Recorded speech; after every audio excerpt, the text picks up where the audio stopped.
everybody, and welcome back to another episode of Snuffed.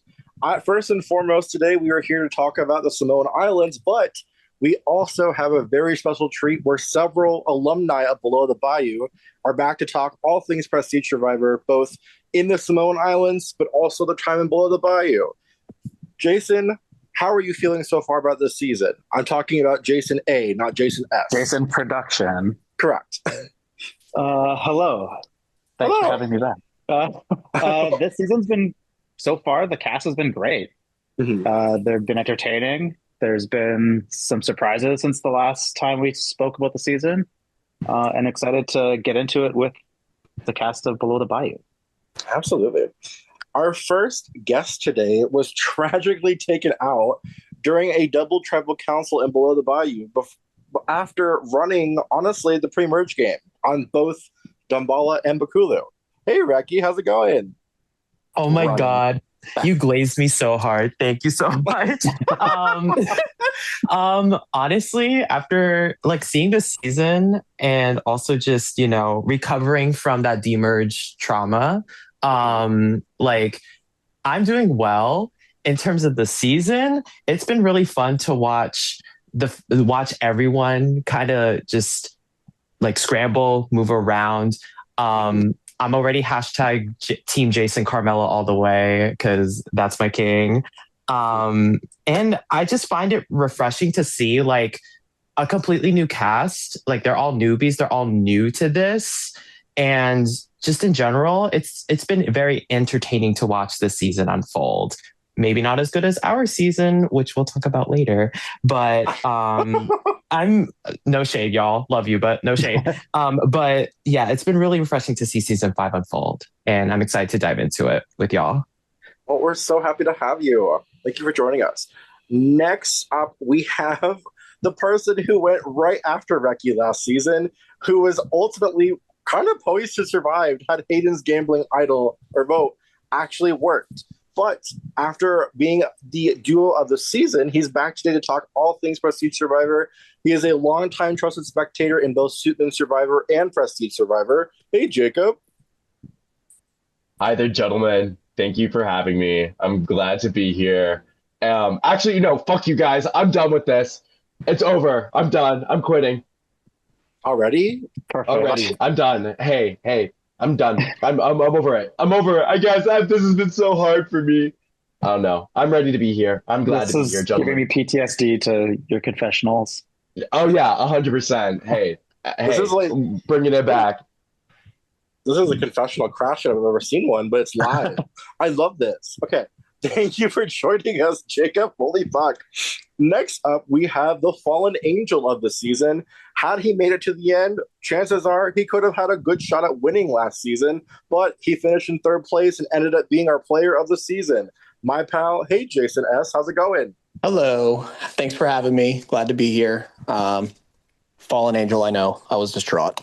Didn't know I had such a good shot at winning, but You did in fact have a good shot at winning. That's the tragic part about it. But I blame the producer of this season for making it a final 2. Mm-hmm. Yeah, it's on Jack. Yeah. Jack, when I see you, trust, you will be dealt with. And finally, our final guest today was the one who decided to cut Jason S at the final 3. Played a cutthroat game, ultimately won unanimously, our first unanimous winner in Prestige Survivor. Hello, Hayden. Oh, hi. How's it going? It's going amazingly. Yes. Thanks for having me on. And I would like to shout out Jack for making last season a final 2. I think that's a great call. Well played. Honestly, Hayden probably wins final 3 anyway, so let's pretty sure he would have won either way. Potentially not. Who's to say? Well, we have 2 of the jurors on the call right now, Reki and Jacob. Who would you have voted for if it was Hayden versus Jason versus Astrid? Hayden. I am going to be honest. I do Hayden, but Jason might sway. Jason might sway me. No, I'm just saying Jason might sway me, but I'm going to do Hayden because he basically saved me The trauma of swap. You're dead to me. Oh, okay. You're dead to me. You could have at least there we have it. Hayden, I'm calling by the vote of 2-0. Reddit. Another unanimous winner. Sorry, Jason. God damn it. Honestly, it probably was. If it was like a final three, I think it would probably have been closer than I traditionally thought. Because I don't know. Closer than a unanimous 9-0 vote. Well, yes. Unfortunately, closer than that. You know what I mean? But hey, woulda, shoulda, coulda, right? True. My God. God bless us. Okay. So we're going to go into the Samoan Islands first and then come back to Below the Bayou, okay? So, first and foremost, we're now 4 episodes into the season. We're about to start episode 5 tonight. What are your overall impressions so far of the season? And I'm going to start with Jacob on this question. Yeah, great question. So, for myself, and I think especially with the generation, I think with Prestige Survivor, I think with this new season, it feels relatively calm right now. I think it's very still kind of jubilant in the sense of spirits are still high, relatively calm. I mean, all the votes from that I can remember at the top of my head right now have been for relatively unanimous. Doesn't mean it's been straightforward, but it's been unanimous, which it's good to see, especially compared to kind of the last season's start, which definitely was a little bit rocky. And so I think it's good to see that, there are still people out there, wanting to engage with some games. They might not be the most outgoing people ever, who cares? But at least they're, ready to play this game, ready to work. And I think that's the best thing of all that I can see, especially being just watching, spectating 20 plus seasons under my belt, someone that just wants to be there and wants to play it. And then I think more than 99% of the cast is doing that. So I can't really complain about that, especially for the pre-mergers that have gone. I think they all, in a different cast in a different season with different, decisions, maybe could have made it further already. Right. And so, you know what, anything is possible, but I'm glad that, they're still trying to fight tooth and nail at this moment. And I think as a spectator, that's all I can really ask, just to be there and be active and, have fun at the end of the day. Yeah. Reki, what are your thoughts in terms of comparatively to this season versus your season? How do you think they compare so far in terms of enjoyability? Yeah, so I'm going to kind of piggyback off of what Jacob said. I think it's very kumbaya right now, even though there have been a lot of Yunnan votes. Sometimes Yunnan votes aren't so straightforward. You'd have to do a lot of moving around, making sure not everyone's left out of the vote, etc., to keep your game intact.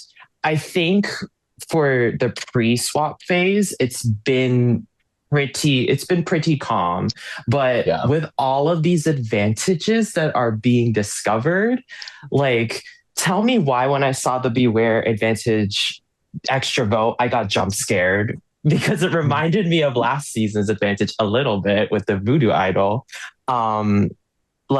A lot of these, some of these advantages that people have been discovering, I think are going to start to become really important come this round that's happening at the moment. And I think that's where everything's going to just start to blow up. But for right now, it's just been relatively calm, at least from what I've been seeing. Right. Okay. So this season's twist is the island chess. And I'm going to ask Hayden this question first. What do you think about the concept of the island chess and how it's been playing out in the game so far? Nick, my guy, and you give me a refresher on what the island chest is? Oh my God. Yes. Okay. So the island chess, essentially, whichever tribe had before the swap happened, whatever tribe came in first had the opportunity to vote as a tribe to whether or not they wanted to open the island chest. And that could unleash something positive in the game or something negative in the game that affects their tribe, right?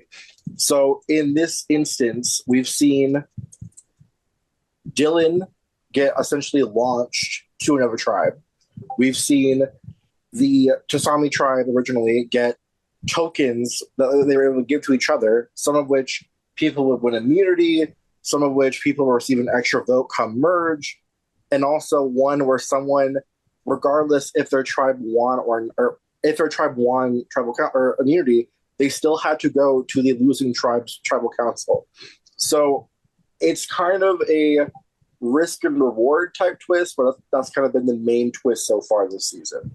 So comparing that to what we had last season, which last season, I'm trying to even remember what the test twist was actually. Okay, so the last season was kind of more so the Captain's Cap, where they were able to craft tribes based on having the Captain's Cap. They still have penalty votes. They dealt with the tribal council after the swap, that sort of thing. Which do you prefer? Dude, I would have loved the treasure chest twist, bro. That sounds very fun. I'm gonna be real. I don't think the Captain's Cap really affected the game all that much. Mm-hmm. Considering it was just like a 1-1 swap and then I went to exile. But I have read some confessionals. Was it Iman, the one that has to go to the losing tribes council? Yeah, I was reading her confessional. And I was like, yeah, that's kind of crazy. Because, like, I feel like even with the negative ones, like, for example, hers, you can use that to your advantage to kind of, like, craft some social bonds on the other tribe. Mm-hmm. Like, I feel like this twist offers a lot more game versatility versus the Captain's Cap. And I feel like, as a player, that's more fun. Because really, the Captain's Cap only offered an advantage inherently to two people. And I feel like both of them kind of fumbled it, considering they got, like, what, 13th and 11th? Mm. Yeah. Yeah. Tragically so. Oh, yeah, tragically. Oh, do you disagree? On the tragedy of it, I kind of disagree. I think Danny kind of put himself in that position. And then Miles, I love that kid to death. But again, his social game wasn't crazy. So I feel like it was kind of bound to happen. Like, they kind of did it to themselves. Yeah. Well, that'll do it. That will do it. Okay. God, sorry, I fucking just lost the goddamn questions. Hold on. Well, you're looking for that, Nick. Yeah, I feel like specifically, I think with Captain's Cap, it was definitely because you have like you're designating a leader. And that leader could be, someone that someone's looking to, as a figure or a pariah. And it's kind of this 50-50 guess of, how people are going to take it. In the instance of our game, I feel like the two people that got it, navigated it in a very interesting way. Like Danny kind of, hid that from people, thus kind of making himself a pariah. Miles, again, didn't have, as strong as a social game or the background of how to navigate that socially, thus creating such a insular, it just made them like such giant targets. And I think at the end of the day, like you don't really want that pre-merge, especially or heading into the merge, because I mean, Danny got the last pre-merger and then Miles was the first on jury. Second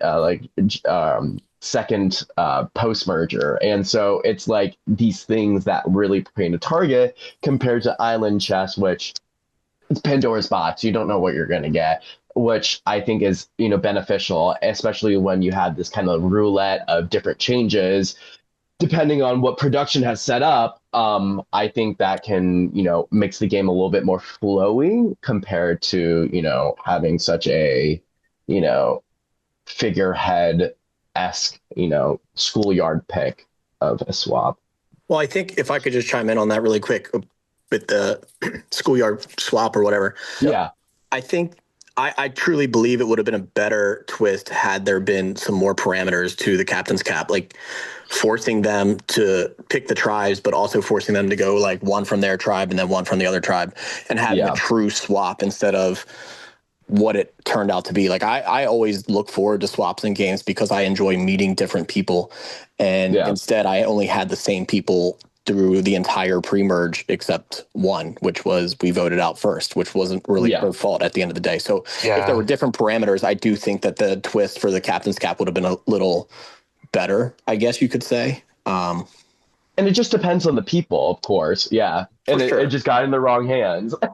Yeah. Oh, as the victim of the one person being swapped to the opposite tribe and just sitting there wondering, oh, am I doomed or I'm not doomed? I definitely think like having more parameters to it would be like, it would give for more dynamics to form and not this just like, oh, there's this one person that got swapped over who at least had an in with that whole tribe as compared to like at least 2 or 3 people being swapped over, and the dynamics would have been a lot more interesting going forward had there been more than one person being swapped to Dembala and Bakaloo.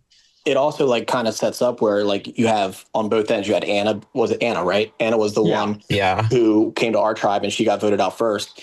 And that's a bummer for her. But then on the flip side, Reki goes over and survives this tribe, and it automatically puts a target on his back, like instantly. And he was saying the same thing to me. It was like, I just survived this. Like, obviously, I'm going to be a threat. I can't, like, nobody's going to want to take me to the end. And he's right. Like, there's no way you can take that story to the end with you and expect to win. So it, like, exactly. Even him surviving this was a kind of negative to him as well. You just sunk my game. Okay. So I'm just going to rapid fire this one really quick. This is a question from Jose from production. Would you have vouched for opening the island chest given the benefits shown? Yes or no? So Jason S., would you have opened the island chest? Yes. And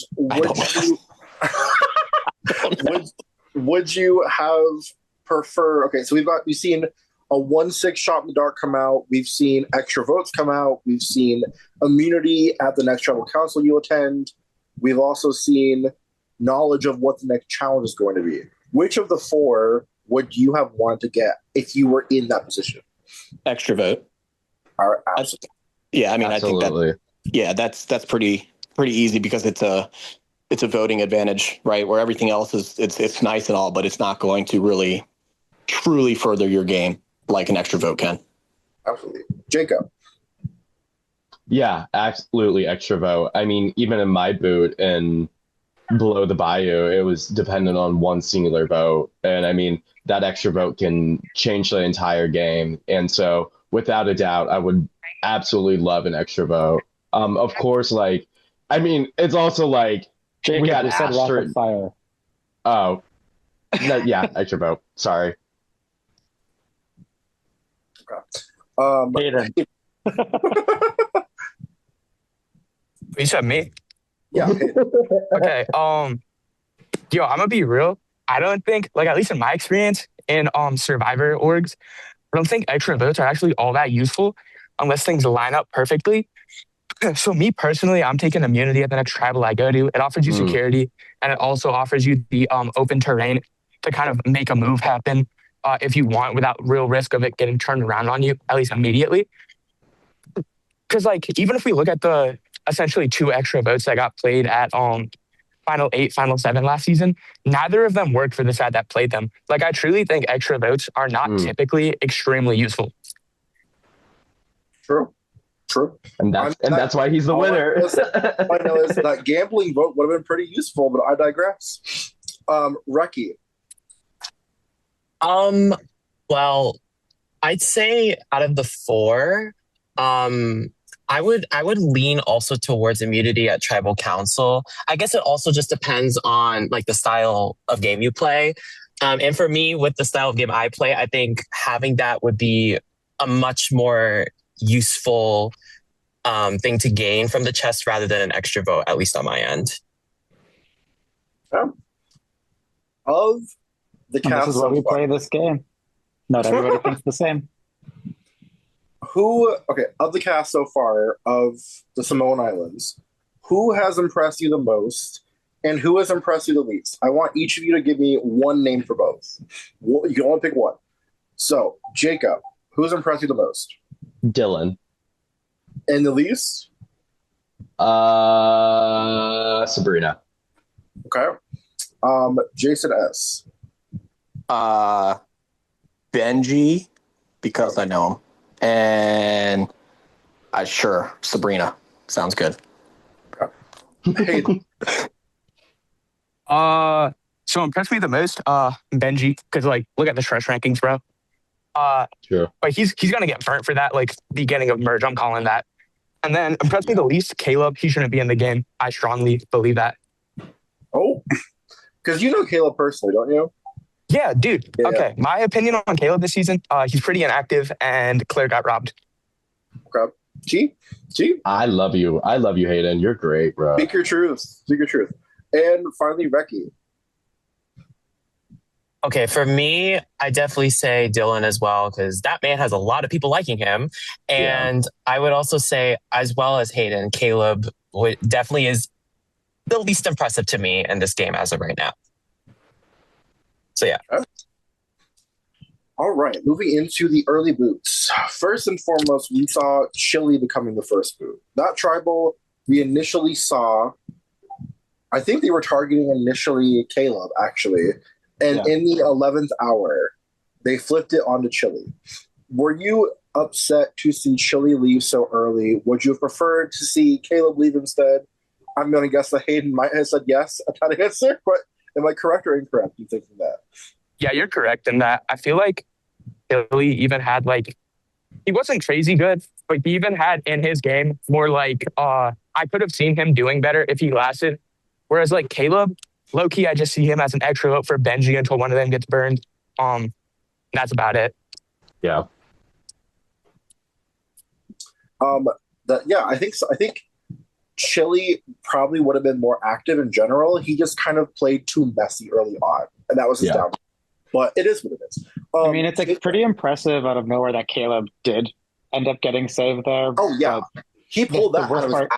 And actually, I should say he hasn't taken advantage of this because he's survived a lot of tribal councils now and has been used as this vote. But I gave Caleb my golden boot because they weren't giving us anything a week ago. And I still feel like he gets my golden boot because he's still giving us nothing. Yeah, I mean, I was about to say, Chili hasn't given us much either, but I was like, wait, hold on.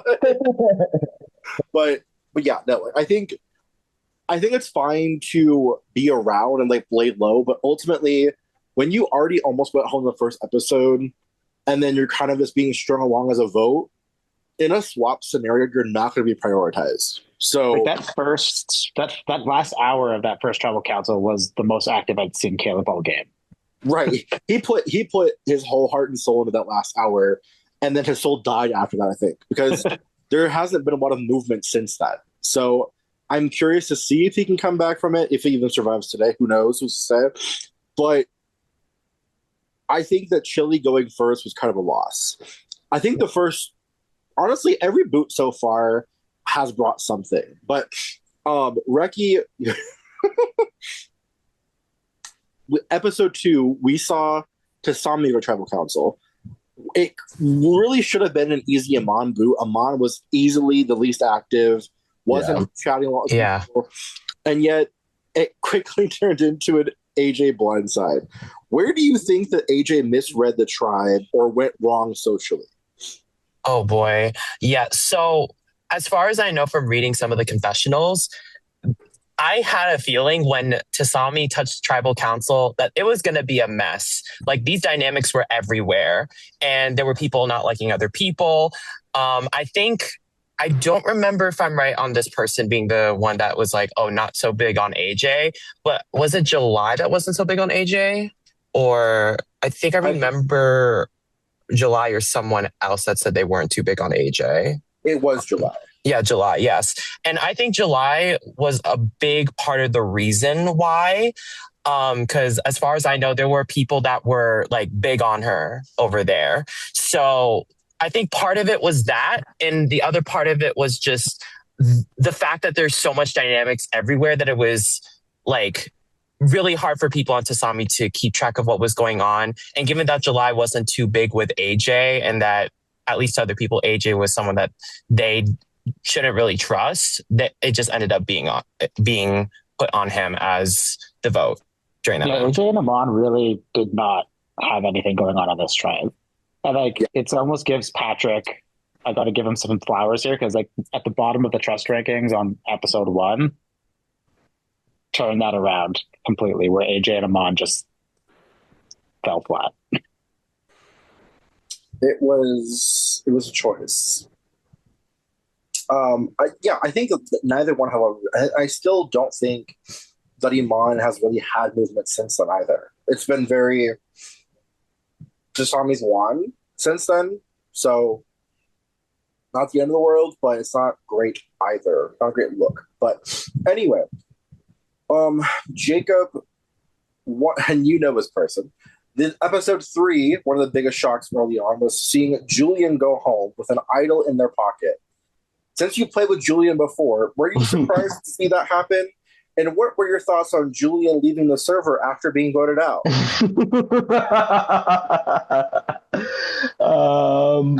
Yeah, so I do have a history with Julian. We have played on Rewind Survivor a bit. Yes. Which is what I have such honestly like truly like I don't at this point I don't really care. Like it's like water on a bridge. Like it's funny to me now, but I remember like it was like 3 years, 4 years ago. I was like, fuck this guy, like I fucking hate him. And so like no, I just think it's just like so in Suitman's Julian had like a very like just long legacy of just like being such a like a vote magnet. I mean, for so long he held like the votes for like the record for the most votes attracted to one person in one game. Mm-hmm. And as well as I was trying to like think of the words to describe the game Julian plays and it's always like and Ian, shout out Ian Reese. Like Ian always had a great way to put it, and it's escaping me now. But basically, like he kind of plays it like I don't know. It's like you ever seen Survivor South Africa? There was like a Homer-esque winner. I totally forget what the guy's name is. He's kind of like that, where it's like, how did Julian end up here? It's like, oh, and so he kind of just like falls like ass first into stuff. And that's what kind of like happens, in my opinion, with him a lot. And so him finding this idol was sheer luck. And it's like, of course, like the Suitman's gods, the Prestige Survivor gods, like, of course, Julian would end up with an idol somehow. The thing that makes it really interesting, though, is the fact that he didn't play it. And I think that is more of a testament to, like, I guess, whoever ran that vote, because, again, sometimes I was at work when that happened. I was like, whatever. I was Benji. I think it's more of a testament to Benji and his game that he was doing than, you know, kind of Caleb or whatever. Even Claire had some effort because she was really working hard not to get that vote off of her, right? And they eventually had to pull in Mark to make it happen. And surprising that Mark wouldn't let Julian in on it at some point. Yeah. Like Julian obviously didn't tell anybody about the idol, or Mark probably would have used it.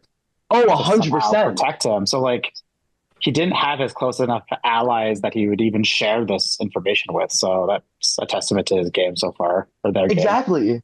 And I'm so confused by that because I feel like Julian would tell someone just because Julian is like, I don't know, he just relies really on people, you know, for the better and for worse, take that as you will. He really relies on information from people. And so it's really shocking to see that he didn't tell someone about the advantage, especially for how open, I guess, our cast was like to tell people about idols and such. And so it's just so kind of hashtag you're watched, bro. Like, what to see like Julian go out with an idol just because it's like, bro, like, I don't know, like even in Survivor, you just get this like it's extra sense of like something's not right. Like you can tell when something's not right. And so like maybe he's just like he really truly just like, you know, got hashtag blindsided by, you know, these people. And so for me, it's a little bit of I feel a little vindicated because it's like, haha, like, yeah, like just what I thought. But it's also like I've been there. Like, I mean, like like I'm fucking chopped, bro. So it's like, you know, it's so kind of just a testament and so narratively funny for Julian to end up where Julian is, especially then also leaving the server because it's like, okay, bro, like what the you know what? Hey, you can do you. I mean, I left the server, so been there, done that. So, you know what? It's just so funny. It's really funny at the end of the day. Right. It was unfortunate to see, like, first and foremost, if Julian happens to rejoin and is listening to this postseason, number one, hope you're well. Number two, Yeah, hope you're well. I understand, like, sometimes you need that, like, mental health break to, like, leave an environment that may be overwhelming or overstimulating and then come back when you're ready to later on. That's fine. We welcome you with open arms when you come back. But I think that, like, you've played it so many times and, like, like, I'm sorry, but, like, if you are getting votes, you have an inkling. You know something's going on. Exactly. Admittedly, Julian was sleeping. Like, and they even said, too, like, I was napping until 10 minutes until Tribal. So, like, there was that element, too, where it's, like, maybe, like, there just genuinely wasn't a conversation to be had at that point. But also, I'm sorry, but if I'm on a tribe of 4 people and there's Tribal in, like, 3 hours, I'm chugging an energy drink and busting that shit out until I'm safe.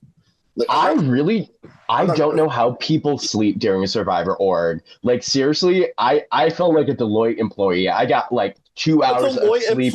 Literally, seriously. I got Julian like 2 was hours of sleep. active and was around to play the idol if he wanted to, if he felt threat. Right. Yeah. And it's also just like in Suitman's, like especially Valhalla, like that kind of main season, he got so many votes in. Like they just kept playing idols on him, from what I can remember. Yes. And so, like, it's just so fucking funny to be like, bro, you finally get an idol in your own possession, you don't fucking play it, and you go out unanimously. Like, how can you be hashtag blindsided by unanimous vote, bro? Like, and I think that's why they left immediately because, like, I reached out after to make sure that they were okay. Yeah. And, like, I think it was more just like their response basically was like, I think I'm washed up. I fear I'm washed up now. And it's like, I think it was more of a, like, an embarrassment thing. And, like, which is like, we've all played this game. It happens to everybody, like, whatever. Literally. Yeah. But if it helps them and their mental health right now, like, they'll be back. Hey, it'd be like that. It truly, truly be like that. Spooky, but okay. Finally, we saw in episode 4 Claire get the boot, which only left 3 OG Palufi members heading into the swap. Hayden, were you sad to see Claire go? And if you were one of those 3 Palufi members left, going into a tribe swap of 2 bigger tribes, are you shitting bricks if you're, potentially the only member from your original tribe on a new swap tribe, or no? Dude, like, okay, for one, I was pretty upset to see Claire go. I was a fan of her game. Obviously, she wasn't playing like amazingly, but like she had the extra vote. She was playing well, right? Like well enough to get by. Mm-hmm. And obviously, I have my opinions on Caleb as a player. I think it should have been him. Dude, the thing where Benji tried to get Claire to like transfer the extra vote, that was like one of the craziest things I've ever seen. I'm not gonna lie. Because it's just such like a bold-faced lie. Like you're essentially telling her she's gone. And then in terms of the Luffy swap situation, if I'm Caleb, I'm shitting bricks. If I'm the other 2, I think I can like figure out a way to maneuver myself through the swap. Because also like at the end of the day, at a swap, people are gonna be trying to pick up like allies, even if it's like a little side piece, like to have on the side of your like majority alliance or whatever.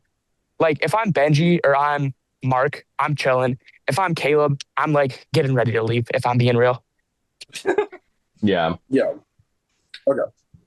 Of the 4 pre-swap boots, Jason S., who would you like to see most definitely return for a future season, like a second chance season or something of that nature?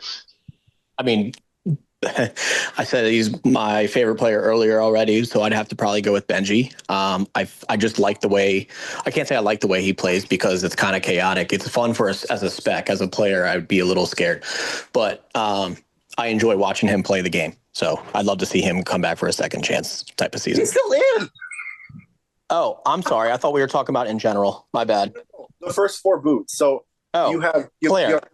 Claire. Yeah. Yes. Okay. Sorry. I got you. Because she was also playing kind of wild and like was way all in, and that may be why. At least from what I was seeing, like maybe that's why she got voted out. But I would love to see her come back. Yeah. Claire. I'm sorry. I thought you were talking about in general. No. You're fine. No, Claire, low-key eating. She is low-key killing. Yeah. Easily, she's my number one that I'd want to see come back and play. Absolutely. Jason. I think Claire is such. Sorry. No, go ahead. I think Claire is such like a Nora type, like just fantastic at the game and just like very like loves the game, gets into it. But it's like you go so hard so quick, you get really.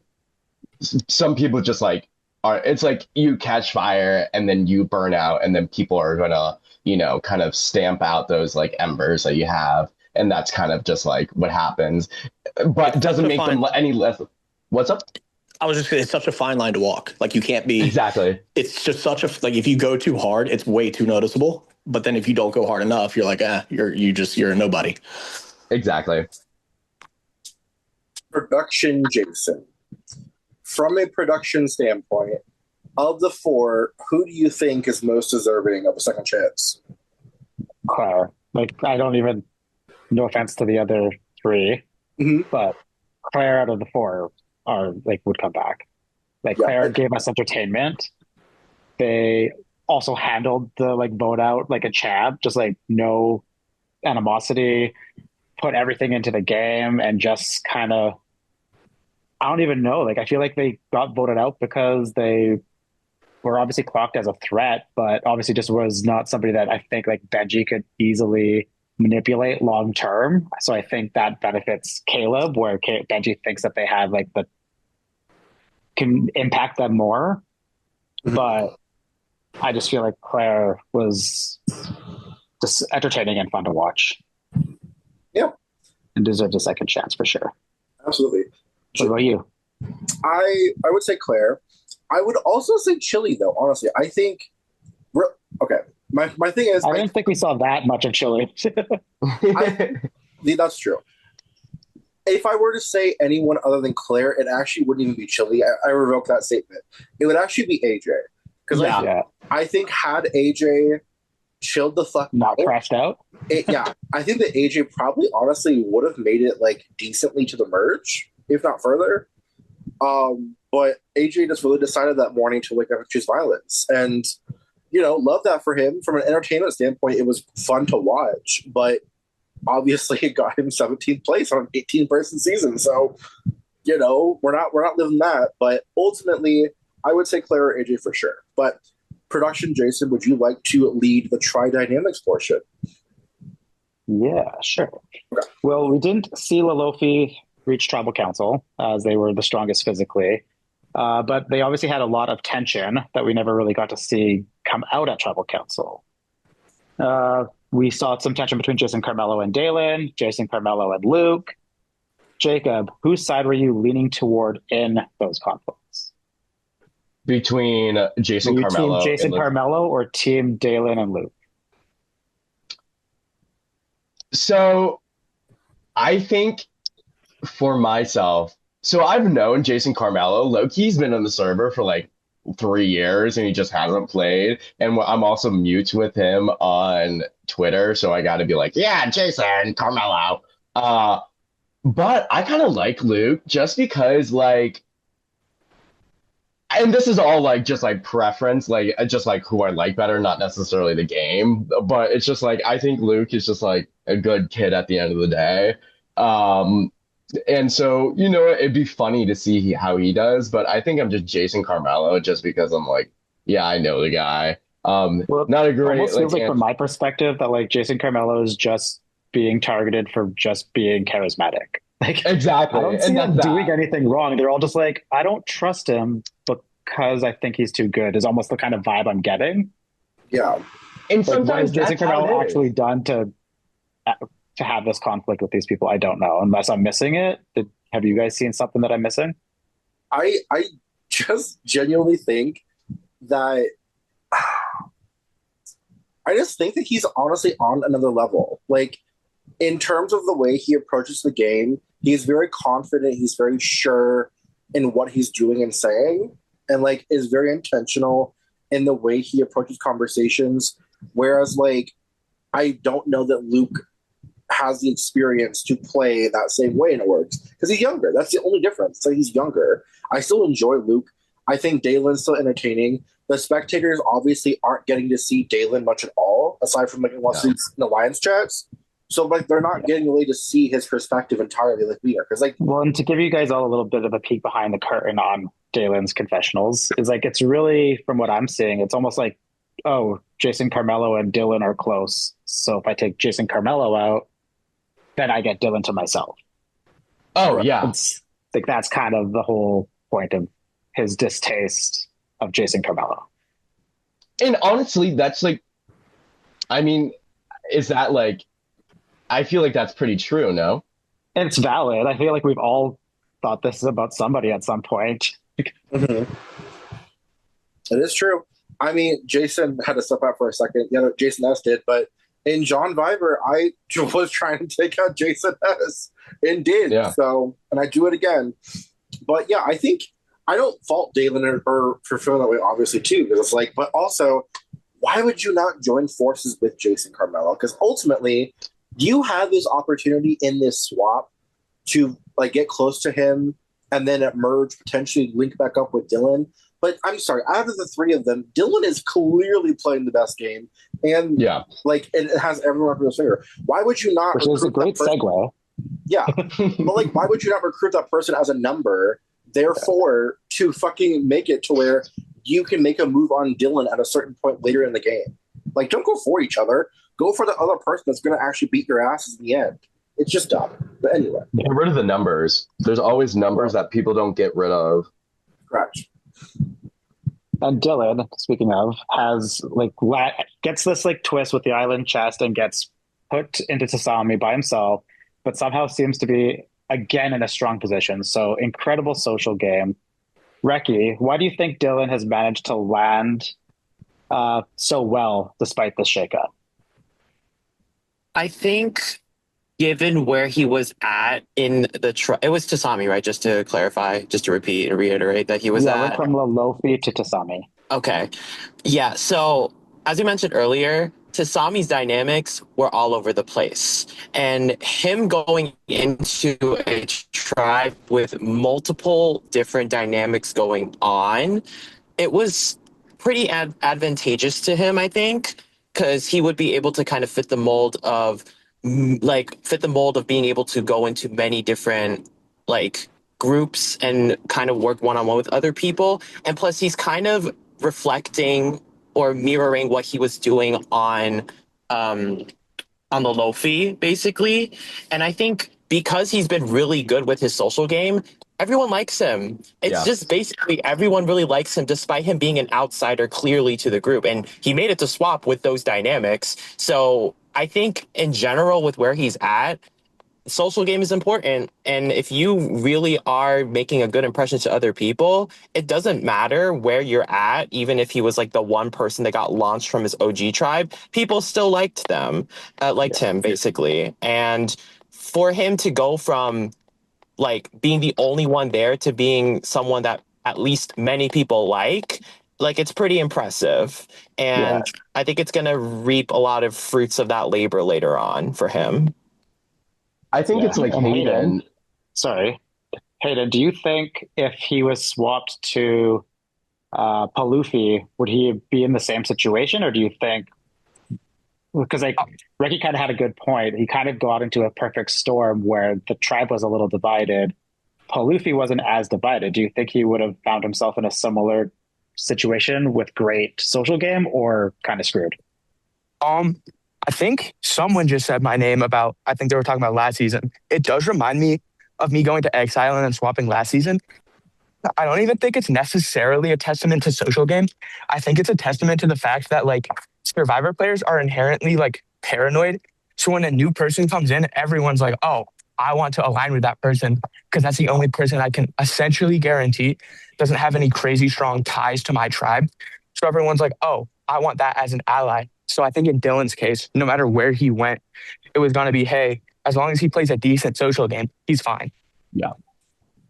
That's exactly it. I was like, it kind of reminds me of Hayden, where you're able just to be like, if you're just kind of like a nice buoy for people to be like, hey, this is like, I'm a free agent, like, how's it going? Especially in the sea of chaos that you have, like, people are going to want you. And that sets up like a myriad of good relations that you have across different people, especially when you move forward in the game.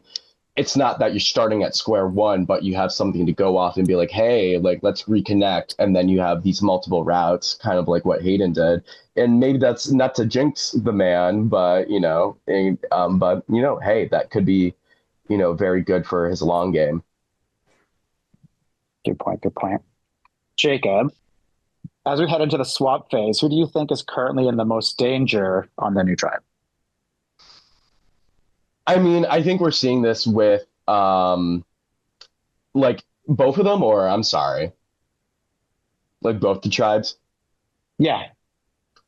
So, I mean, of course, I think we're seeing this with with the boot right now, or the tribal that's happening right now, which was like Iman as we're recording. Which is like, yeah, Iman is just, not as active as she can be. And I think it just makes it a very easy, just another, you're kind of stripping the wood, metaphorically, right? You're kind of getting these like quote unquote easy boots out, just so that you can like kind of further yourself into the game.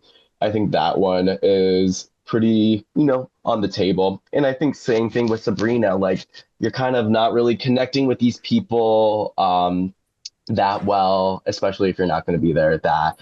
I'm also like, I also want to see Patrick do a little better than he is.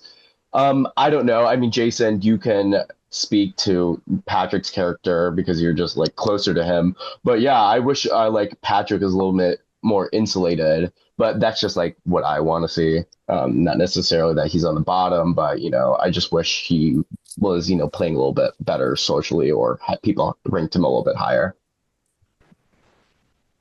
And Reki, who do you think is in the most danger of their tribe?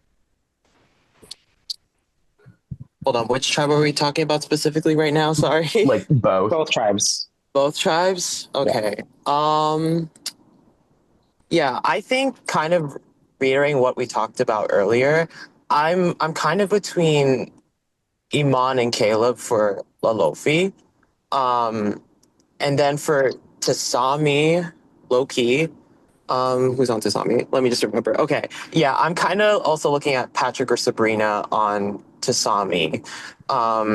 Just because I know OG Lalofi didn't go to Tribal Council, and I'm aware that many people did not really connect with Sabrina on that tribe at the very least. So that's why I'm thinking she's kind of in a not so good position going into swap Tasami on her end. And then at least, yeah, I'd say Sabrina on Tasami then, because I think like just due to the impression she gave in Lalofi, I'm a little like I'm just she's in danger basically. Yeah, you're in danger, girl. You're in danger, girl. You're in danger, girl. Like, do something. Hurry. Yeah, I'm curious how that's going to work out because I do feel like Jason Carmelo is kind of like at the very end, where right before the swap, like was getting close to Sabrina once they had the VC and they did that last challenge. So yeah, we'll see kind of where Jason Carmelo's influence is on this tribe. I'm like, the problem is I just don't see this tribe going to tribal council anytime soon because they're so strong. Yeah. So like we might not ever get to see the dynamic there, but I totally forgot Caleb was the boot, so I would also say Caleb for myself as well. Sorry. I was just wanted to bury you when this was going out. Hey, it'd be like that. Let's get into the predictions of this all, and we'll start with Hayden. Looking ahead, what are your current predictions for the rest of the season? Who do you think is going to win? And yeah, who's your winner pick at this point? That's a Caleb. tough one. Sorry. Oh yeah, Caleb for sure. Caleb, yeah. Now I could see. So my thing is like, I feel like your very obvious good players tend to get cut like early mid merge. Yeah, so like I'm not picking a Jason Carmelo, I'm not picking a Benji, I'm not even picking a Dylan. But if I were to say like the obvious threat slash playing very well people, if one of them does win, I do think it will be Dylan. But low key, maybe like a sneaky like July, where it's like you're not crazy, but like you're playing well. And then that can get you by through the early merge rounds, and then you got to like just assert those last few rounds, maybe win an immunity or two. Yeah, Jacob, who's your winner pick at this point? So I have a couple. So I agree with Hayden. I think like not necessarily a safe bet. Like I think a good winner would be like July, just because like I think they're a little bit, not necessarily at the top or the bottom, but kind of like riding that line.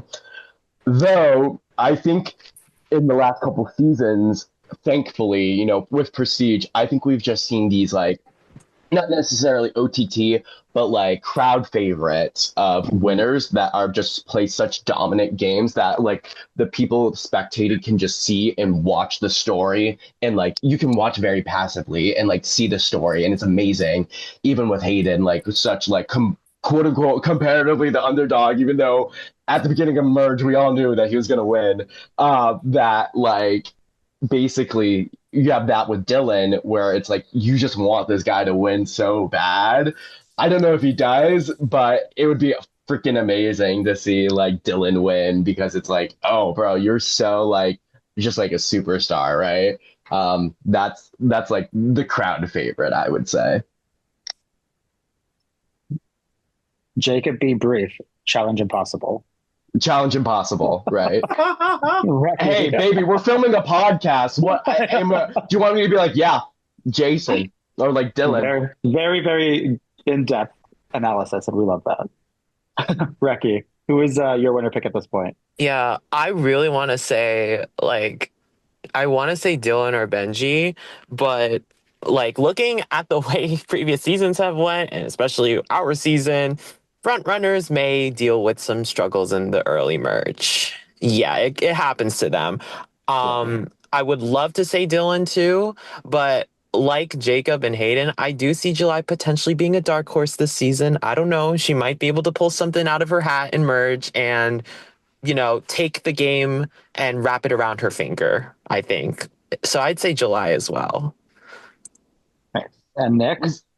I'm going to be a contrarian here. I'm going to say Jason Carmelo. Rooting for that diva. I think that once he gets past the Dalen of it all, it seems like Dalen could be amenable to working with him now. I think he could be okay. I think he could go far. I also think I maintain that Patrick, I think that he's playing it smart, where he has been playing it differently than before. He's been quieter. I think he's been more calculated and careful. Maybe too careful at certain points, but I do think Patrick is definitely still a contender as well. Yeah. And finally, I think Pete is doing okay. He could find himself for a little bit of touchy waters should they go back, potentially, but he has an idol. He'll have an extra vote come merge. I think that Pete could be a sleeper hit as well. Yeah, I think Patrick is in a good, like, I feel like this is how Patrick always plays when I've played with him in the past. It's like he just is very methodical in his approach to the game. Somehow always ends up at the bottom of trust rankings, though, early on, and then finds his way at the end. And challenges are going to be his benefit once it gets to merge. But I wouldn't say he's my winner pick at this point, because Jason Carmelo is playing a great game, but I just feel that the idols are going to get him. Like Dylan and Pete, like they're playing a very good, strong game, but they have idols to protect them right now, and that's how they play it. I think is going to really impact the later ends of this game. Like if Dylan can somehow hold on to that thing, and when people start to clock him as the biggest target, use it, and then we'll kind of see how it ends. Right. But I kind of agree. Yeah. Like I'm on the Dylan and July train right now. Well, I Or think see, yeah. just watch Dylan, or not Dylan, Dalen kind of sneak in behind and win the game. Hey, that would be so fucking funny, bro. I would love to see that. Like We've such seen it a like before. Like, what was yeah. the season that May won and Faven was in it, and like Faven got clocked, and then May just snuck her way through and won it. Exactly, exactly. Hey, I'd seen it. I also forget Patrick is such like a sleeping giant. I mean, Yeah, that's the way he was in like Easter Island. I remember that explicitly, yeah. and And I where he do was think like, that that's a good strategy because people have already been looking on the wiki and see that he did so well in Suitman seasons. Like, yeah, it's not a bad strategy and it works well for him. exactly. Good Moving point. along, um, how do you think this cast stacks up compared to your cast so far? See, And let's start with Jacob. I think I mean, I think we said something a little bit earlier. I think they're a little bit Yeah, more, um, I wouldn't say methodical. I would say a little bit more, not necessarily quiet, but like they're definitely I don't know, they're just not as like personality. Like I think we had a lot of like strong personalities and archetypes. I mean, and then just like very like not necessarily egocentrical, very eccentric people. And I don't think they're as, we don't have those like staples in that cast. Doesn't mean they're not playing well nor memorable. I just think with our cast, we had such like oddballs in a good way. Like, I mean, you had Vince, you had like who is such a villain, like to his core, and then Astrid, who is such this like I don't know, just like the challenge beast, but is also like very like nerdy and like trench coat button to the top sometimes. And but then you have like the cool guys of like Justin, Hayden, and this really gay man, Reki. I have not met Reki. I don't know who that person is. Oh, oh, oh wow. oh my. Oh my Ricky, goodness. what are your So thoughts on the two casts? How do they stack up against each other? Oh, me? Yeah, I'd say I'd like, okay, because we're looking at Below the Bayou and this cast, and yeah, to me, I see like whenever I compare casts, I like to think of parallels between certain players and between yeah, seasons. Like I always get reminded or I associate people with other people. Um, wow. Because when I look at this season, it's really hard for me to put two people together between Below the Bayou and Samoan Islands. Like, it's genuinely hard to see an archetype from our season in that season. And I think it's yeah. really refreshing to see people kind of play their own approach to it. yeah, Obviously, it depends on the twists and depends on what's going on because they didn't have to schoolyard pick slash drag people to their own tribe in their season. They have their tribe assigned to them already. But I think with Samoan Islands and their cast, I just like how refreshing they are. We have the pretty typical archetypes of, oh, this guy is really good with being social, like Dylan. He's really social with everyone. We have like people who are thinking very methodically or people who who have beef and entertainment with each other. I think this cast is very well rounded in the sense that there are people that have been inactive. Well, they're kind of gone from the game now, unfortunately. People who like to cause chaos, which I think it's good to have chaos causers in the season to shake things up in general. Mhm. And then there's also players who are trying to be as middling as possible without getting too shown in the spotlight, basically. So I'd say, like, if we're looking at Below the Bayou, we were a mess. I'd say. yeah, Like, Yep. we were messy since Swapakulu. Like, that's when everything started to get like really crazy from that point forward. As with this cast, they are calm, but I just know that everything that happened in the calm, like I mentioned earlier, is just going to start to stack up soon with Swap coming exactly. in. Yeah, And like, I think it's a very good balance that they've had with many different players who have different traits in their game. And I think being able to see those traits kind of coincide and collide with one another in this season is very interesting. And although it's calm right now, maybe things could get a little messy soon, given this tribal council that's coming up. Yeah. So, yeah, that's my thoughts, Yeah, I was gonna though. say, like, I feel as somebody who did not play in either of the seasons, obviously, like at this point in the game, at the swap, I have to tip the cap to the Samoan Islands, mostly because you guys had alts. So like it's not as fair, but like everybody so far this season has been really engaged and wanting to play the game. But overall, and it's still early, it took you guys some time to also get into your roles in the game. Like I do think you guys were way more chaotic and that was entertaining to watch.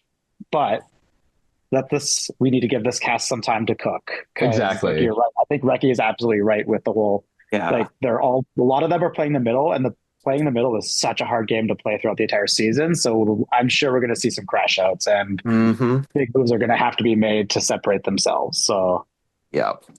I mean, our cast just had such notable players like Riley and KN. Like they're just like fantastic players, and they went home too early. Well, and you guys you had 4 returnees, and they were specifically cast based on the chaos that they brought previously. Literally. So like Vince was brought back for that, and he delivered again. Moving on from a question from the T-Specs, and this one I'm going to give to Hayden. Well, first off, Hayden, did you watch the other seasons before playing Below the Bayou? No, I joined the Prestige server like maybe a month before I played, but I have since become familiar with like the seasons. Okay, perfect. Because if you could pick a different season, so you're not going to be cast to play on Below the Bayou. If you could pick a different season and a different cast to play with, Amazon, Shadowlands, Normandy, or Samoa, which would you pick, and which player would you replace? Okay. And sorry, this comes from John from the Shadowlands. Thank you, John, for your question. Yes, thank you, John. I saw this question and I thought about it a little bit. I know exactly what I would do. Throw me on Normandy and replace Marty with me. I just want to play with Rami, if I'm being real, bro. Yeah. Because I played on the spot of Rami's number 1 too. Yeah, that's the strategy behind it. Like, just let me duo with Rami. Because we had a little thing going in this other org, but then he got cut at swap, and I just want to run that shit again. Like, that's like 90% of the reason. That is a great answer. You guys could have clocked Max better then. Oh yeah, I also want to see if I'd like be able to go toe to toe with Max, because I do think he's a very strong winner, but we play very differently. Bro, hey, there's always all-stars. I mean, if I got offered the opportunity, who am I to say no? Give the people what they want. Jacob, what about you? If you could play on a different season, a different cast, which cast would you play with, and who would you replace? I would have played on the Amazon because I would have replaced Scott, because get that Trumpy out of my face. It's true. Jesus. It's true. And so it's like, how are you in Survivor and then you're a Trumper? Like that doesn't make sense. Anyways, I digress. And so I would have replaced Scott, but I would have just goated Henry. Low-key, I would have goated Henry. I would have been like, yeah, drag me to the end. I would have been low-key, I would have just been the new Christine, but I guess I should have said her. But I would have just like, yeah, Henry, you can have this one gear. Because that was a season that we had no one crash out, and like you always find a way to do it. So I would have been intrigued to see how that happened. Hey, I mean, I feel like no one quote unquote crashed out. Then you had the whole tribe against like Astrid. Also, what do you mean? I actually, how am I like a notable crash out? Like, what is this about? Oh, you know it. Come on. You actually didn't crash out in your season, but your history. Oh, Reki. History. Oh yeah. Reki, if you could pick a different season and cast to play with, which would you pick, and which player would you replace? Sure. And Jason, I'll ask you this next. I'll give you some time to think of your answer. Oh, I already know. I would definitely replace Rami. I'm kidding. That's King. I'm not going to replace him. I love you, Rami. And I literally just watched him get voted off in a Blood versus Water org I'm in. So still too soon. But anyways, I would say I definitely would go. I kind of want to take the Shadowlands approach, low key. Like, I know you guys have done Amazon and Normandy as your answers. I think Shadowlands would be very interesting to go into. Granted, I've only heard chronicles, stories from Nora when we were talking in Below the Bayou about what was going on in that season. But given what we know or what I've experienced with Vince and Kyler, and even though I never talked to Anna enough, I was very intrigued to hear about what was going on in Shadowlands, like the double earn twist. Oh, that sounds like a mess. And I kind of want to just, yeah. Who would I replace? Oh boy. The solid cast. Oh, it's a really solid cast. I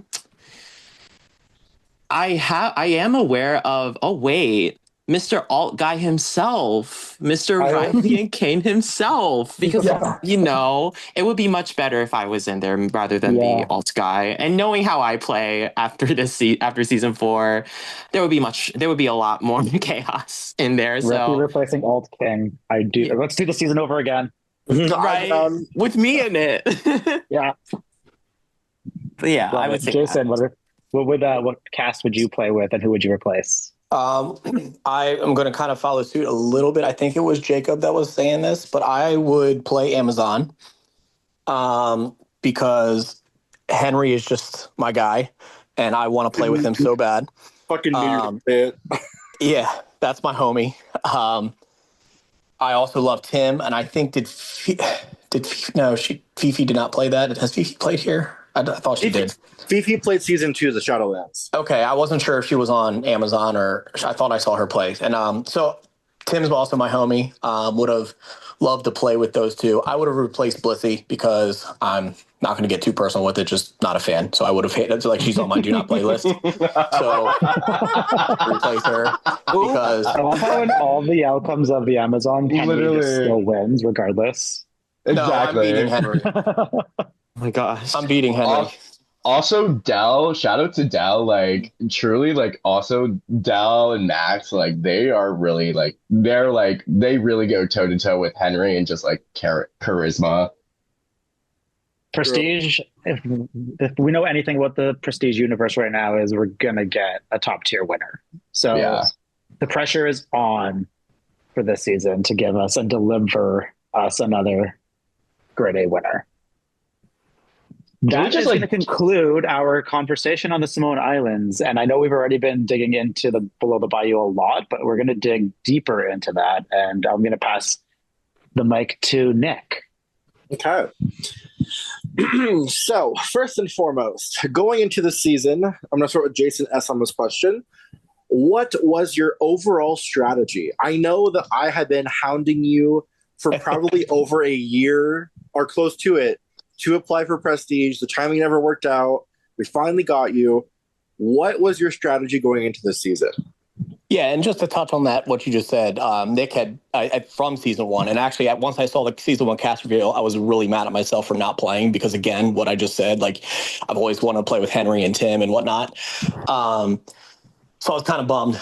But my strategy, honestly, I don't really change my strategy from game to game. It's I try to get in and I find the other players that I think are the most social, and I just align myself with them the best that I can. And right off the bat, that was Reki, obviously. Like I was like, okay, this is the guy that I'm going to, if anything else, go far into this game with, because I feel like if I can't protect myself, he's somebody that if I'm good with him, he'll protect me. And that's kind of what I want to do, is I want people to feel like I'm needed, like they need me and I'm like somebody to them.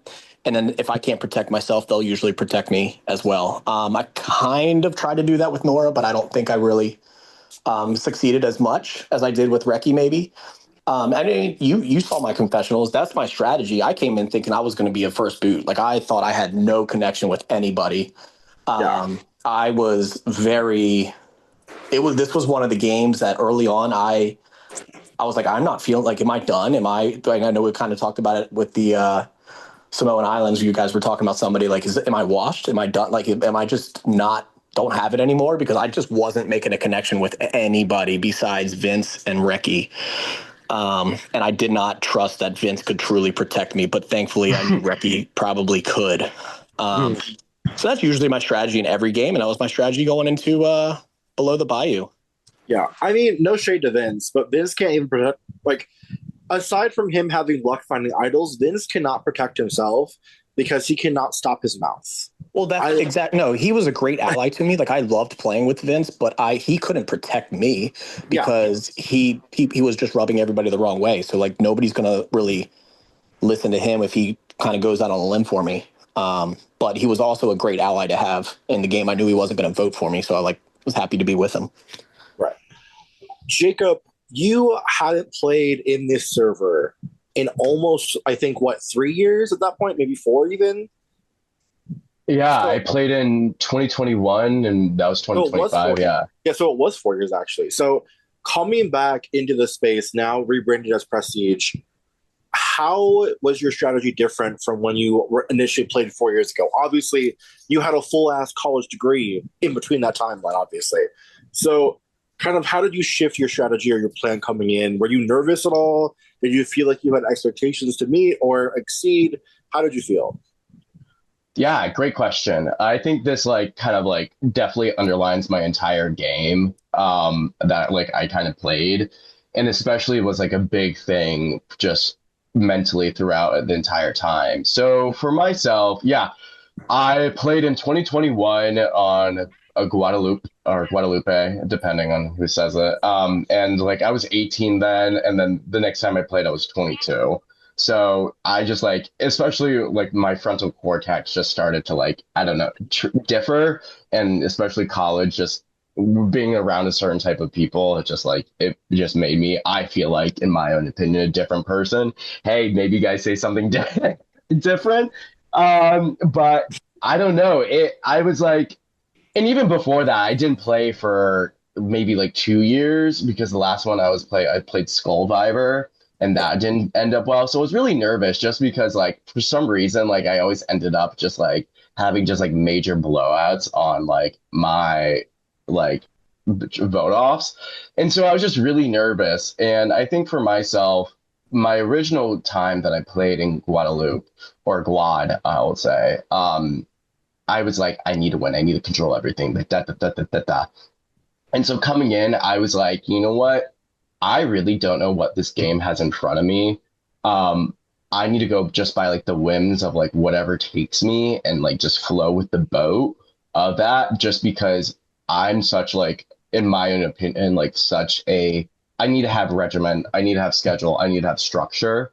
And so for me, it is I just need to kind of forego that a little bit and step outside myself and be you just need to say yes to what people take, which is funny though, but I still relied on an old strategy of just usually picking someone and being you're with me, we're close now. And that's kind of what I did with Justin a little bit, not gonna lie, because it's you just need that one person, and once you have one person that you can really truly just exercise those or bloodlet to, it's just you're golden. And I just did that with Justin. And it worked out.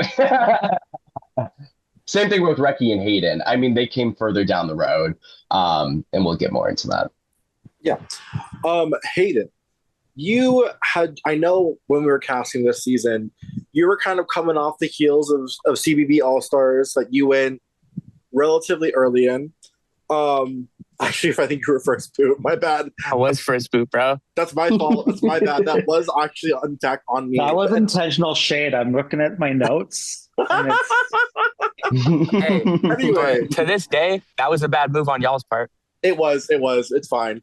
Anyway, okay. So, question for you is kind of going into this org. What was your strategy coming into it? Because obviously, you kind of had an episode where you were kind of off on your own in exile. What was your approach to the season, though?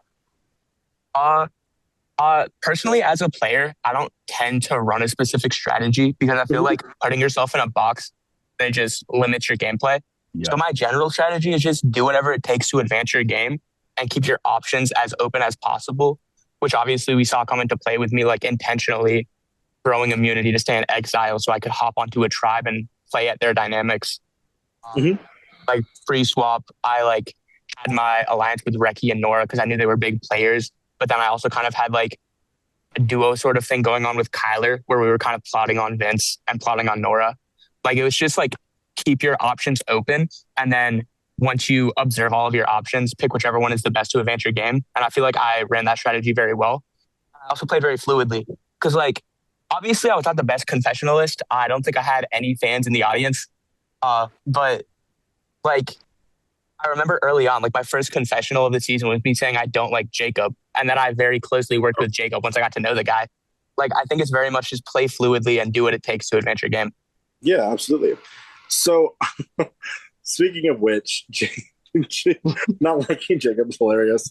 But anyway, okay, finally, Reki, what was your approach going in? Reki, I also was hounding you for several seasons as well to apply. Yeah. I'm glad you finally did. Oh yeah. You've seen what I can do. Usually my strategy, I'm someone who, no matter what I do, no matter where I'm at, I'm a big overdog, and it goes without saying because I like to socialize with people so much, and all of you can see that I do that a lot. I kind of just aim for the hello there. I'm Mr. Social. I'm Mr. Trying to be information shark. Let me be a shield for you for a moment or so. I know that's probably the most risky thing to do in this in Survivor, but I thought I might as well run with Mr. Overdog, Mr. Information Shark, and kind of like corral people and see who gravitates towards me and see who doesn't like that I'm Mr. Information Shark and whatnot. And by being Mr. Information Shark, like, I would have a lot of pieces going on. Like, I connected with Nora very early. I know there's many people that have felt close with me. I did also connect with Jason early, Hayden early, and then later down the line, Jacob and Justin, because you two literally saved my ass in Bagulu. But I'd say for my strategy, I'm a big overdog. Can't really do anything to diminish it. And I kind of run with I socialize with people, get people to feel good with me, and kind of just sort out the pieces. I try not to get too much eggs in too many baskets as much as possible. And if I do end up doing that, then well, there goes my game. But I try to feel out people. I try to maintain like a pretty top dog status in the beginning, and then find ways to kind of maneuver with it at the very least. And as like, I ran the Navy in one season that I did play with you, Nick. I ran that whole season like the Navy. Yes, you did. Yeah, like literally, like the mist is insane. The mist was seamen insane everywhere. like like I'm telling you, I was immune from the very beginning of that season to the final 6 and never touched a challenge in the format we competed in. Like, it was that crazy. So I kind of play Mr. Information Shark as my strategy, kind of run with that. If people are after me, then I have the right ammo to go after them with my back is against the wall. And I guess I kind of just play that sort of game going forward. So big threat, can't really diminish it. Crash and burn if it happens, that stuff. Right, absolutely. Jacob, as a Suitman's alumni, did you feel any pressure to reinvent your reputation or change how the community perceived you this season, or no? Yeah, without a doubt. I think like definitively, like 100%, I was so cognizant of like who I am and like who I want to be and who I was, especially because like, to be fair, like I left the server because I just didn't like how like I like just like a tiff with like Lily and how things were moving forward and like drama from other past. And so like I really wanted to like kind of like reinvent myself a bit, especially just because I felt like in Guad I was just so, I don't know, like too much, I guess. And so I really wanted to be like, I want people to know that I'm not only this kind of like funny fucking troll, volatile a little bit, and just so like outspoken, but I can actually be kind of good at the game. And I think I was proud of myself and like the stuff that I was able to do with like Reki and Hayden and Justin. And I think at the end of the day, that's all I can look back at the game and be like, yeah, I'm really proud about what I did. But yeah, I think going back to like the basis of the question, I was just so cognizant just because I think, yeah, I mean, when you have people watching you, you cannot I'm just like a performer at the end of the day. Like you got to perform to some degree.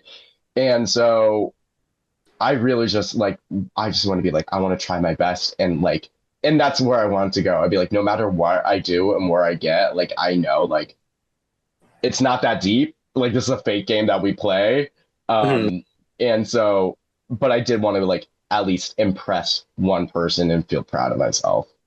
Yeah, absolutely. And I think you definitely did do a drastically better job. Not even being dramatic when I say that either compared to Guad. Like, you're more mature, like, you knew what you were doing. You were actually like a key player in not only just several blinds, but the whole season as in itself. So I think you definitely met your goal without saying, like, 100%. So cool. So I just want to say, watching you play, it was a pleasant surprise. Yes, agreed. Yeah, I just want to say all the guys in here can suck it. Yeah, suck it, bitch. You wish. You wish. Anyway, moving on to some players that have not played before. So, Jason, this was your first season playing in this community. What was that experience like coming in fresh for you?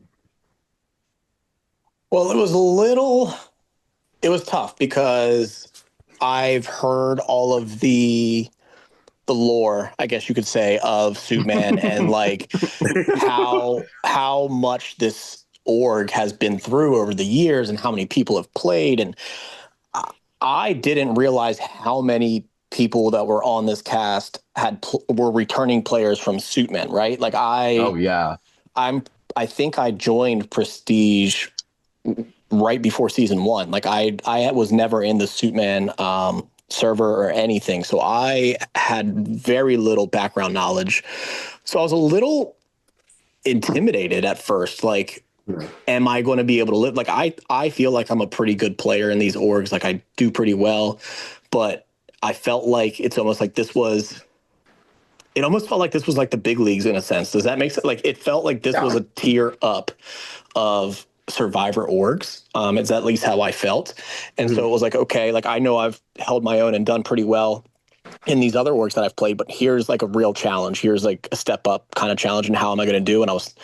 And maybe that played a part into my early game struggles, where I was struggling to make connections with people because I was like a little intimidated and scared. But no, I mean, I was super excited to be a part of it and be now a part of the, Prestige community. And I'm here for the long haul, hopefully get a chance to play again. And looking for, I love it. I'm not a great spec, so I know that's a big thing, but I'm a terrible spec. I don't know, when I play, I'm all in, like 100%. That's why I told why it was hard to get me, because I refuse to play more than one at a time, because I put like everything I have into an org and then speccing it, I don't have that same motivation.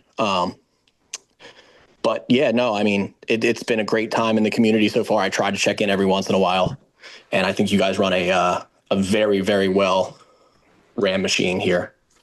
Thank you. I'm like I said, I know I was hounding you for like a year to do it. I'm so happy you came and did it.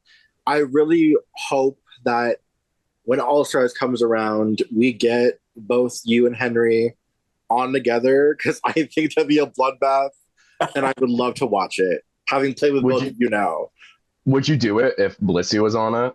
That's a good question. Yes, I would not. So like, I only have one person that I refuse to play with. Like, I'd rather just not play. Blissey is that person I would just prefer not to play with, if that makes sense. Like, I will, especially if it's a returnee, like all-star thing, like whatever, I'll play with her. I can't promise that I'm not going to target her because I don't like her. Like, I just, sorry. No, I'm just kidding. But hey, that's fair. I would play with her. She's not somebody that I lose sleep over. Like, she's not going to be somebody that shies me away from playing a game. Like, it's not that deep, but I just would prefer not to. Yeah. I mean, Julian was that person for me. For a future season of Jason versus the world, because literally Jason tribe is going to be fucking stacked. I mean, there's already 3 Jasons that we've had, and they've all been delivering. So I'm like, put us all in the same game. No. Production Jason, would you play Prestige to be part of the Jason tribe? I guess I'd have to. At least I'd be a winner on the tribe. Only winner. Oops. He said I will be the one that has won before. Okay. So Reki, same question. Did you it was your first time playing here. What was your experience like being new to the server and coming in maybe not knowing as much as like Jacob would have known, for example?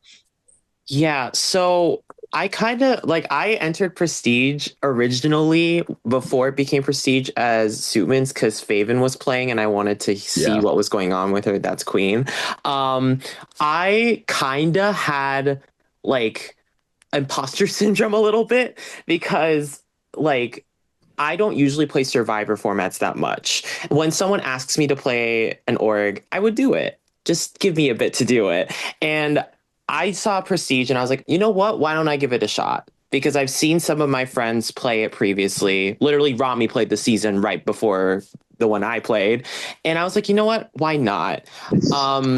I know there's a lot of history with this series, and obviously I didn't really know much. Now I have some history with the series, and I'm glad I'm a part of this history at the very least.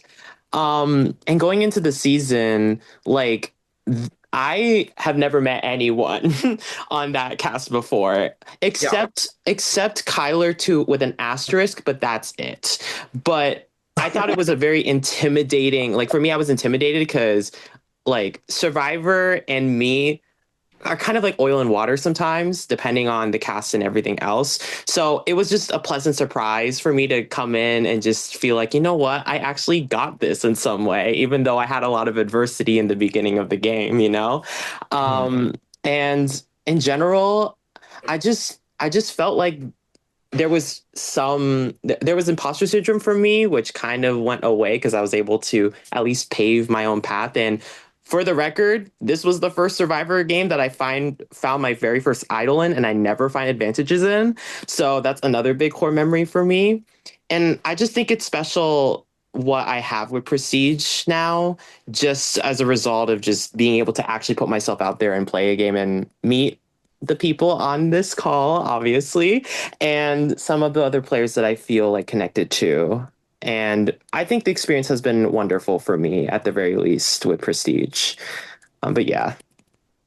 Just to chime in, because Reki said it, like coming into the game and not knowing anybody, I actually prefer that. Like I love that I came in and didn't know a single person in this game. But then it like kind of eats at me like, okay, well, how many other people know each other?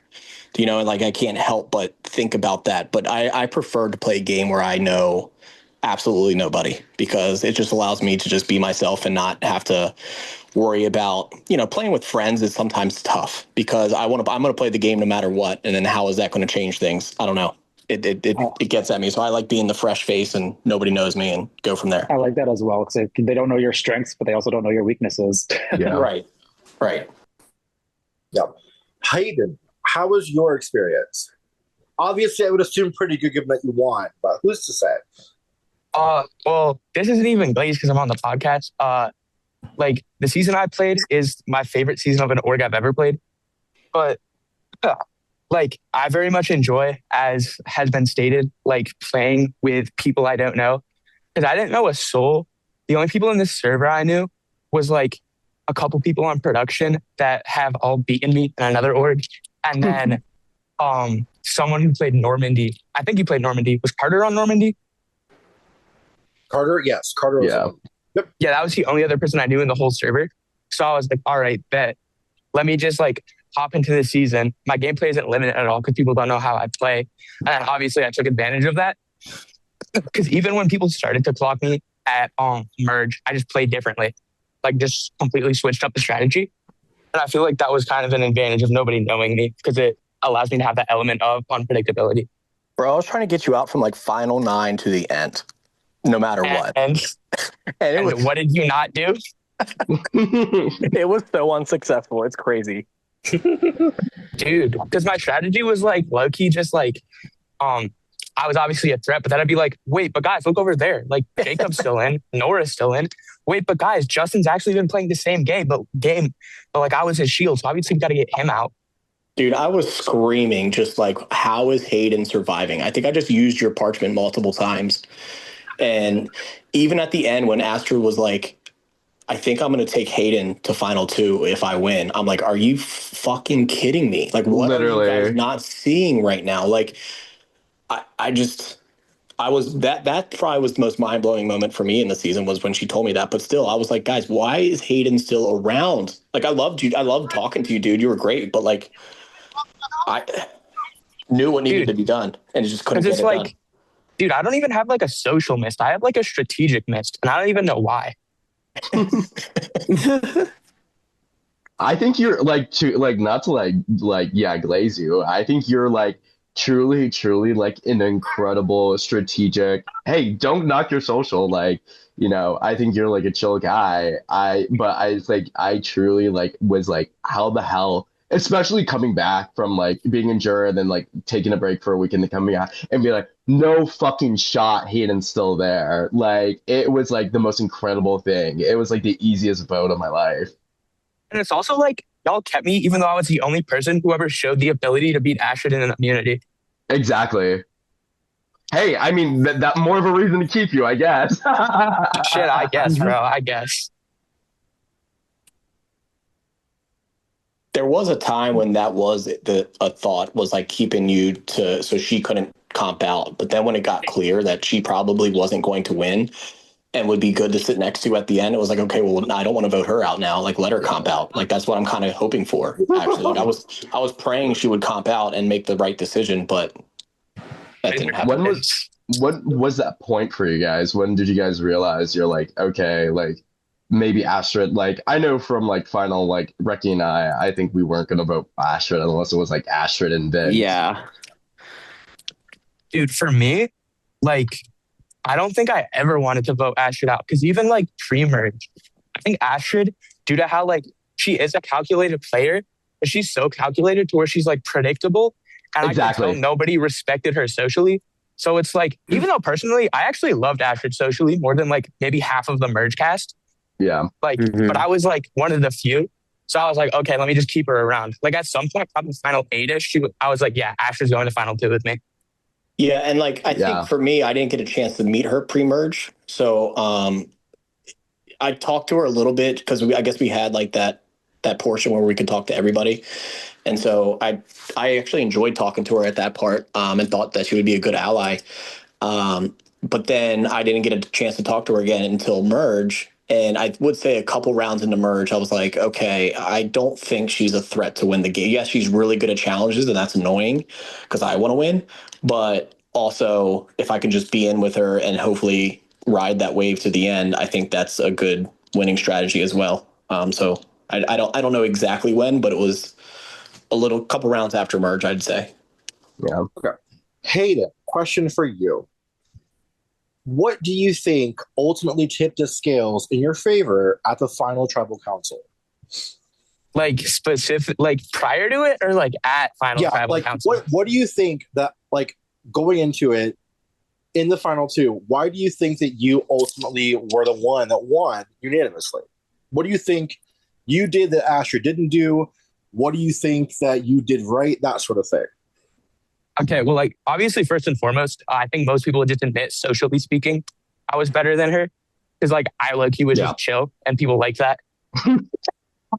But outside of that, strategically, I do feel, bar maybe Jason or Justin, I played the best strategic game all season. And then I feel like, honestly, what tipped the scales for me was with 2 things. One, I think I had great jury management. The only person I mismanaged was Jackson, but like that's my dog, so he let it go. And then additionally, I think how fluidly I played allowed me to make a true good connection with every member of the jury. Like, for example, pre-merge, I was fear-mongering about Nora since like the 3rd round. And then we ran a duo for like 3 rounds in merge. Like, I think my fluidity truly cemented that there wasn't really anyone who could beat me final 2 besides maybe Jason. Right. Okay, so additionally, with Astrid, obviously she is now holding the record for most individual wins in a season. Why do you think that she did not ultimately end up winning this season? Do you think it was purely the social aspect of it? Do you think that she didn't play a strong of a game? And I'll ask Jacob this question specifically. Yeah, I do. Sorry, Wait, you said me or Jacob? Jacob. Jacob, word. He was a girl, so shit. No, you go first, Hayden, and then I can, because I think what you'll say is going to be exactly what I say. I think there's such thing as too many immunity wins. She won so much that she was never at risk, so she never got the opportunity to like show she was playing a good game outside of just winning immunity. Mm-hmm. That's fair. I think that's a very fair point. Okay, I'd like if I could jump in to answer that too, though. I'll tell you, I did not like. I think I was pretty much like 99% voting Hayden no matter what. But during the final tribal council, and this isn't just a shot at her, this is towards anybody that ever does this. If you spend half of your speech just shooting down your opponent, instead of talking up your game, you kind of lose my vote right there, because you're telling me that in a way they played better than you, and this is your only option to try to sway anybody. I just don't love that at all. Like, talk about your game and not somebody else's, and unless you're asked, of course, and during questioning. But that, like I said, I was probably 99% voting Hayden anyway, because again, I was trying to get him out all game and I couldn't. So like, why would I not give him my vote at the end? But that really rubbed me the wrong way as well. Right. Okay. Looking back at the season as a whole, Reki, who do you think is most deserving to return? And you cannot name anybody in this call right now. Oh, damn it. Okay. I'm making this hard, damn it. Okay. Good question. Okay, I have two options in my mind. So, first option, I'm gonna say Colby, and I think Colby is I'd say Colby's a pretty sleeper pick. Like, I think he made it far in a way that I think he's played a very like good game from start to finish, I'd say. I don't think people were necessarily looking at him as a target nor as a person that they want to get rid of, because he was already perceived as someone that was attached hip and bone to Nora and to other players specifically. Mm-hmm. And I think if Colby were to return, I think he would be able to play a game probably reminiscent of that, but if not better, because I think he's someone that definitely had a potential road to the end, and it might have been like really like thin, like a very thin road to get to the end. But I think he's someone that if we see him back, he'll do much better. That's my number one.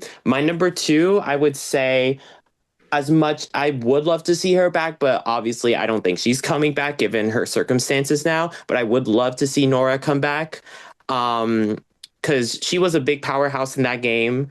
She got rocked out, which was another crazy thing that happened due to the whole vote situation that happened over there.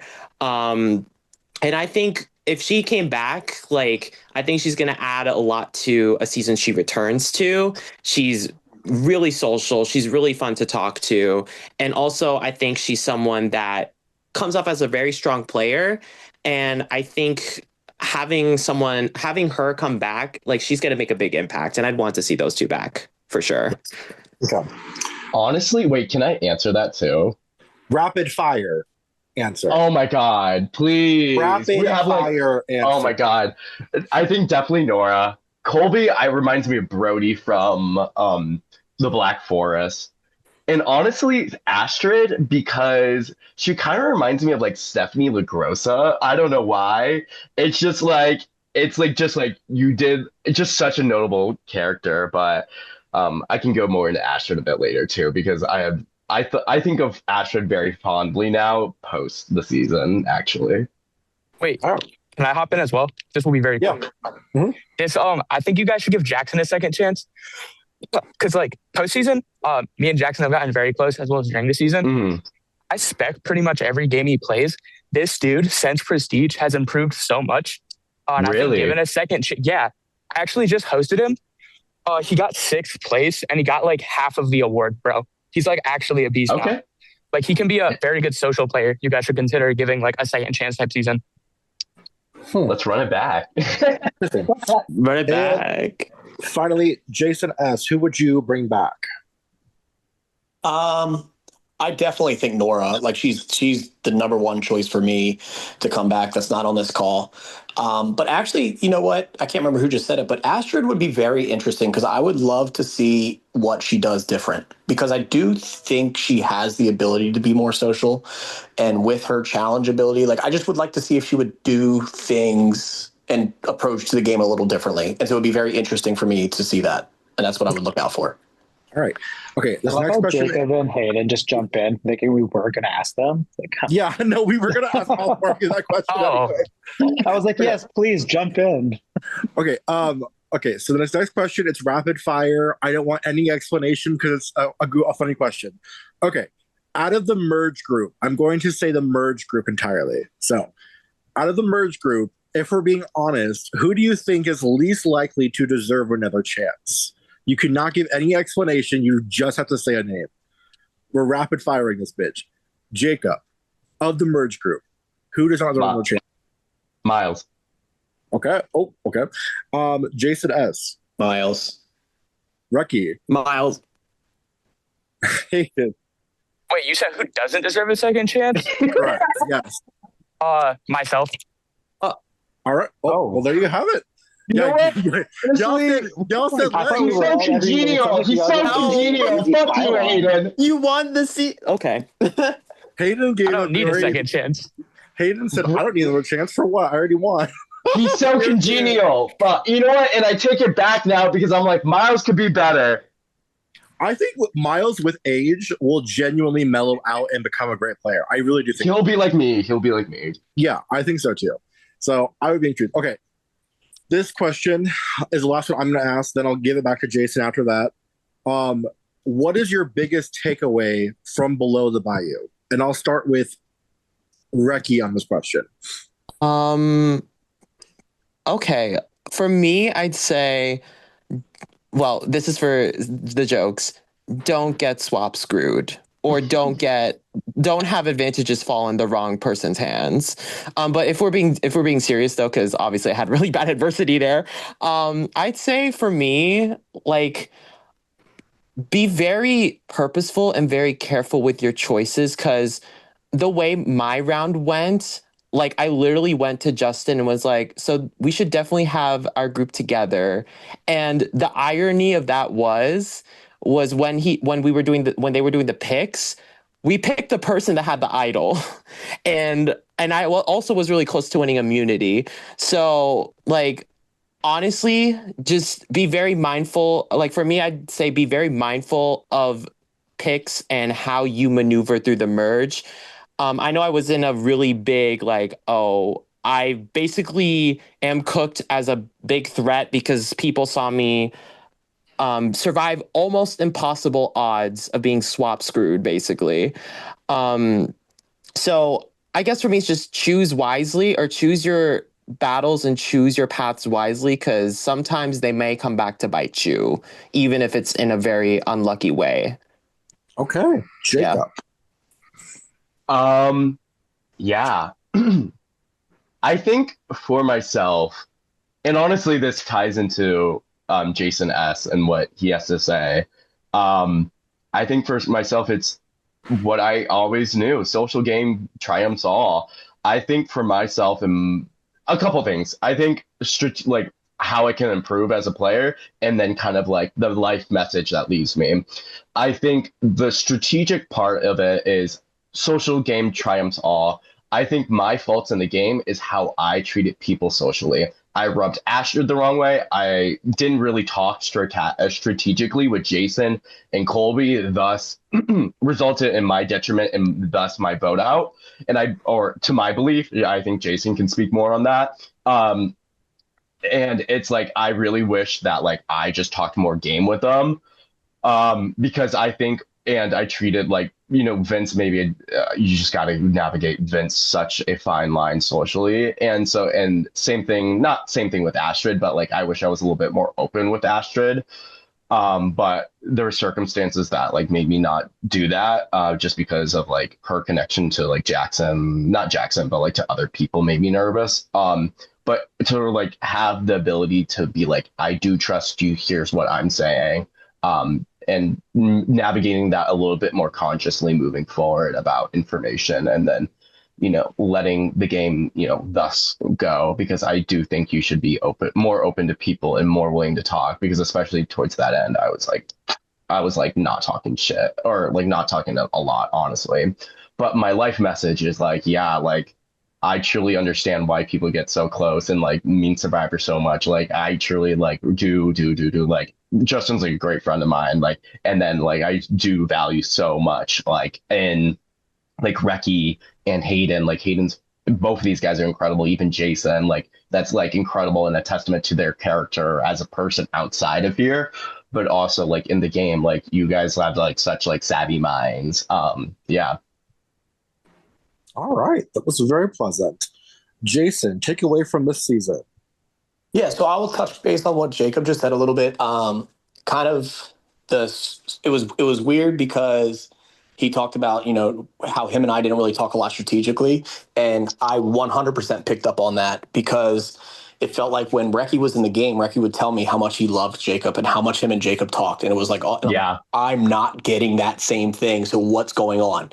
exactly. Like what's wrong with me? Because it seemed like Jacob was, for me at least, it was always, hey, I'm working late, and then I would never get anything until the next day. Hey, sorry, I got caught up at work, which I get. Real life obviously like comes first, but it was like, okay, well, you're finding time to talk to Reki, but not to me, and that's what kind of that's what kind of 100%. But it was funny that once Reki did get voted out, he opened up a little bit more to me. I was like, okay, funny how that works. No, but I do agree with your assessment on that, Jacob. Like if you could try, I know it's hard sometimes to, especially like early merge when there's like 10 people in the game still to talk to everybody, but having those open doors with everybody, because it was definitely something that stood out to me.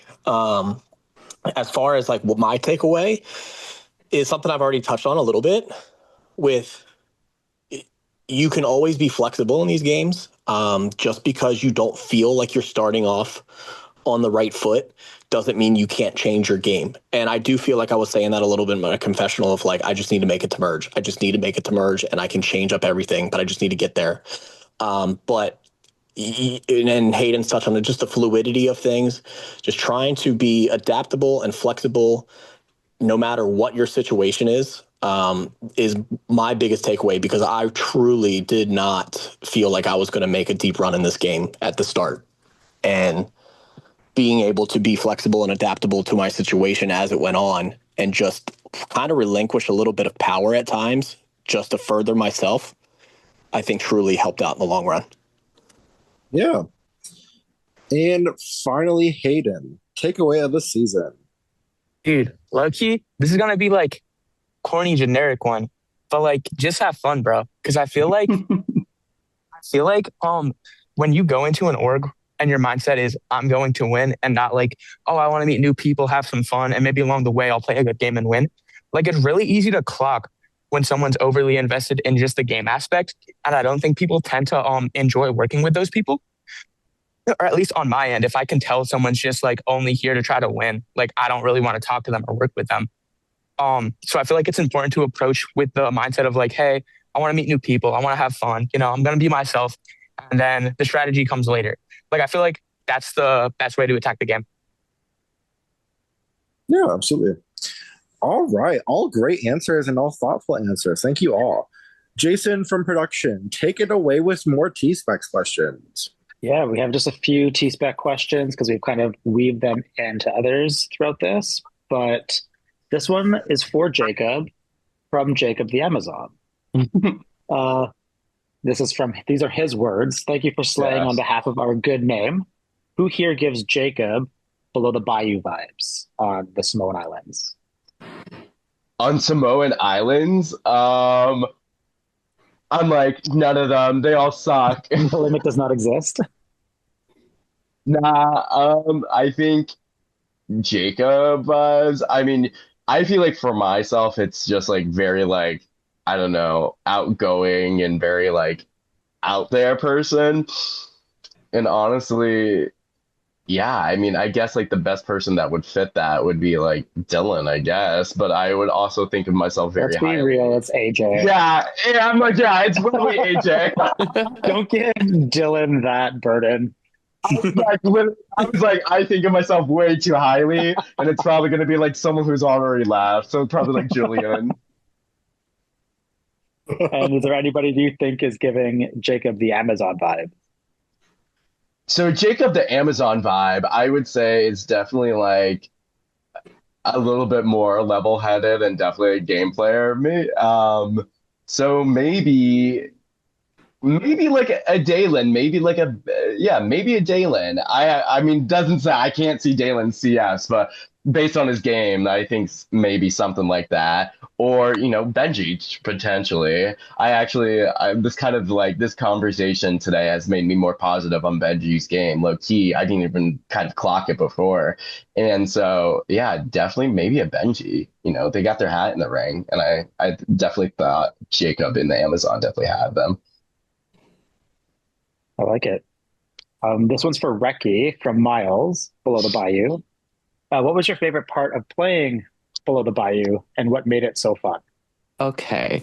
For me, I think to me, if we're looking at I have two standpoints. If we're looking at it on a personal standpoint, I think it's just meeting new people that I've never, like, I don't know if I've seen any of you before besides Kyler, but it's just meeting new people. Like meeting new people in general, it's really fun to get to know people of different backgrounds, people who also love Survivor or play orgs and like to play orgs in general. And I think I really have like gotten to know like a lot of people in this org that I feel good with and I feel like are my friends now. And also just in general, despite all the chaos that was going on, I just like that we all have a love for the game. We all know we're here to meet new people and also just be a part of Prestige as well. And I think just the community aspect, the being able to meet new people and make new friends aspect is like the main thing I loved about playing Prestige. If we're looking at it on a game standpoint, it was a very unconventional season to me, and I liked that it kind of took the strategy that I wanted to have and kind of twisted a little bit because we did not get assigned to tribes. The idol was different. And obviously, if you were to get an idol, it would be really good to just keep it to yourself. But when I got it, I had no choice but to tell the person who I was giving my vote to about it. Even on swap, I had to tell someone. So it kind of made me think a little bit outside the box from my typical strategy and what I would do. So I'd say just in general, new friends, new way of being able to approach the game, and just having a new perspective on how to play Survivor in general for me are like my Good big answer. favorites from it. Yeah. And it actually is a good point because, like, I feel the twists of Below the Bayou almost led to you guys all having to play unhinged, where Yeah. Samoan Mm-hmm. Islands is a bit more back to basics right now, and it allows them to kind of settle where you guys really didn't have the chance to settle. Oh yeah. No. So you guys can take that away and talk to Jack. Hayden. Hayden, what were your favorite parts of playing season 4 and what made it so fun? Like piggybacking off of Reki, I really liked the people in season 4. I don't think I met anyone during the season that I genuinely disliked. Like there was at least something about everyone I could connect with and vibe with. And then game level, I, actually I enjoyed the way I played because I do like playing on more. I would describe my gameplay as like controlled chaos because I do a lot of different stuff, but it's for a reason. And then I personally actually enjoyed the twists of Below the Bayou that caused the chaos. Because like, I don't know, I'm not a fan of those games where like everyone's trying to play the middle, and that like everyone wants to be the social kingpin, control everything. There's not much going on. And I feel like the twists that Jack implemented kind of made that impossible, which in turn made the season overall more fun. Another great answer. And Jason, same question for you. What was your favorite part of playing the season and what made it so fun for you? I mean, just to kind of combine both of those things and to piggyback a little bit off of what both Reki and Hayden said was just, I feel like the entire cast as a whole, like, yes, there was drama, obviously, but like I did not leave that season with a negative outlook on a single player. Like at some point I had just a positive experience with everybody. And I truly do like to play these games where I get to meet people who have different backgrounds than me, who come from different places than me, and have seen things differently than I have, and just talk to them, get to know them, and hear about their experiences. And I feel like it makes me a better person at the end of the day as well. And so I just really enjoyed the cast as a whole, where I don't feel like there was any, like I said, of course there was some drama, but at least from my end, there was no negative ill will feeling leaving that season towards anybody on my end. And I can't always say that that's the case with some of the orgs that I play. So I really enjoyed that aspect of it. Yeah, that's a good point too. Like I haven't seen any bitterness from anybody post game, where I couldn't say the same for the Shadowlands. Well, I mean, Jacob and Vince had their moment, but they're good now, I think, to my knowledge. And the funny thing is, I think even Vince brought that to the Shadowlands too. I think even the Vince and Jacob thing was like, I don't know, it was game. I don't know. To me, it didn't feel personal. Obviously, it might feel different to them too, but it was like a game thing. Yeah, absolutely, for sure. And final question, I'm going to stray away from that last one and give Jacob a different one, because Ian, and we kind of touched on this earlier, but Ian had a specific question for Jacob. Because you are the only one here that has experience playing in Suitmans, what would you say were the biggest similarities, differences, and is there anything you would change? So I think what comes to mind like right away is just the speed. Suitmans was so quick. Like it literally, you could do a whole season within maybe like 15 days in Suitmans. And with this, with Prestige, it was like the same level of intensity, but for so long. Thus, I was like so like wired half the time. And I definitely would like, I don't know, for me, I'm just like, let's get this over with sometimes. And so I'm like, definitely sometimes I would like increase the speed and sometimes, but it's also like these seasons take so long to like make and like do. So I'm like, okay, let's revel in that, right? So that's like one thing that comes to mind. With Suitmans, I think also with the speed is because I think it's just nice to have like kind of, I don't know. I feel like with Suitmans, there was always like a refresh of the audience every like 5 or 10 seasons or so. And so I feel like with this, because you could fit 5 to 10 or 10 seasons in 1 year. Exactly. And so it's like this, I'm just like reveling in like kind of the audience that we do have, because it does feel a little bit more communal. It feels a little bit more collective. Maybe sometimes Suitmans felt a little clicky. I mean, we're clicky there too. So it's like whatever, but it's also like Suitmans is like such like Suitmans was like the org even still then, and I feel like Prestige is like still the org, and so I think that's like the similarity where it's like I like from like what Jason said is like, yeah, like it's really good to know that like just like as a long time like Suitmans fan, like I've been here since like 2020, like I joined when Okinawa was happening, like it's just like so good to see that like, hey, we got a good history and just like like great people still being produced out of it. But yeah, I think that's like one thing. And yeah, I'm just also just happy for myself and like how I like changed. And yeah, I think I'm also like happy that we have such like amazing, pretty stuff to look at as well from Lily. Is there anything you would change? I guess the speed of the org, not really, nothing. I think like the change and probably like hit Jack over the head with a hammer. Okay, we'll work on that. What is like I have to take away from that one, the question for the 3 newbies, because you've never played the intensity of Suitmans like the other 3 of us have. Yeah. Of the like 24-hour, like you get a challenge at Tribal Council all in 24 hours. Like, Did you guys enjoy the pace of the 48-hour episode? Yes. I would like to jump in because like Nick knows this was something that was very intimidating for me. Like one thing that kind of did cause me a little bit of hesitation when agreeing to play was that, listen, everyone has lives, and I've got two little kids. It's very, very hard for me to do things live like when everyone else can. And so live challenges terrify me. And when I saw that there was only like one or two on the season, it made me feel much better. So I enjoyed the pace. Like I am a proponent for giving 24-hour challenges because I don't know, like work, kids, like that's just tough to maneuver. Reki? I think for me, I like the pacing.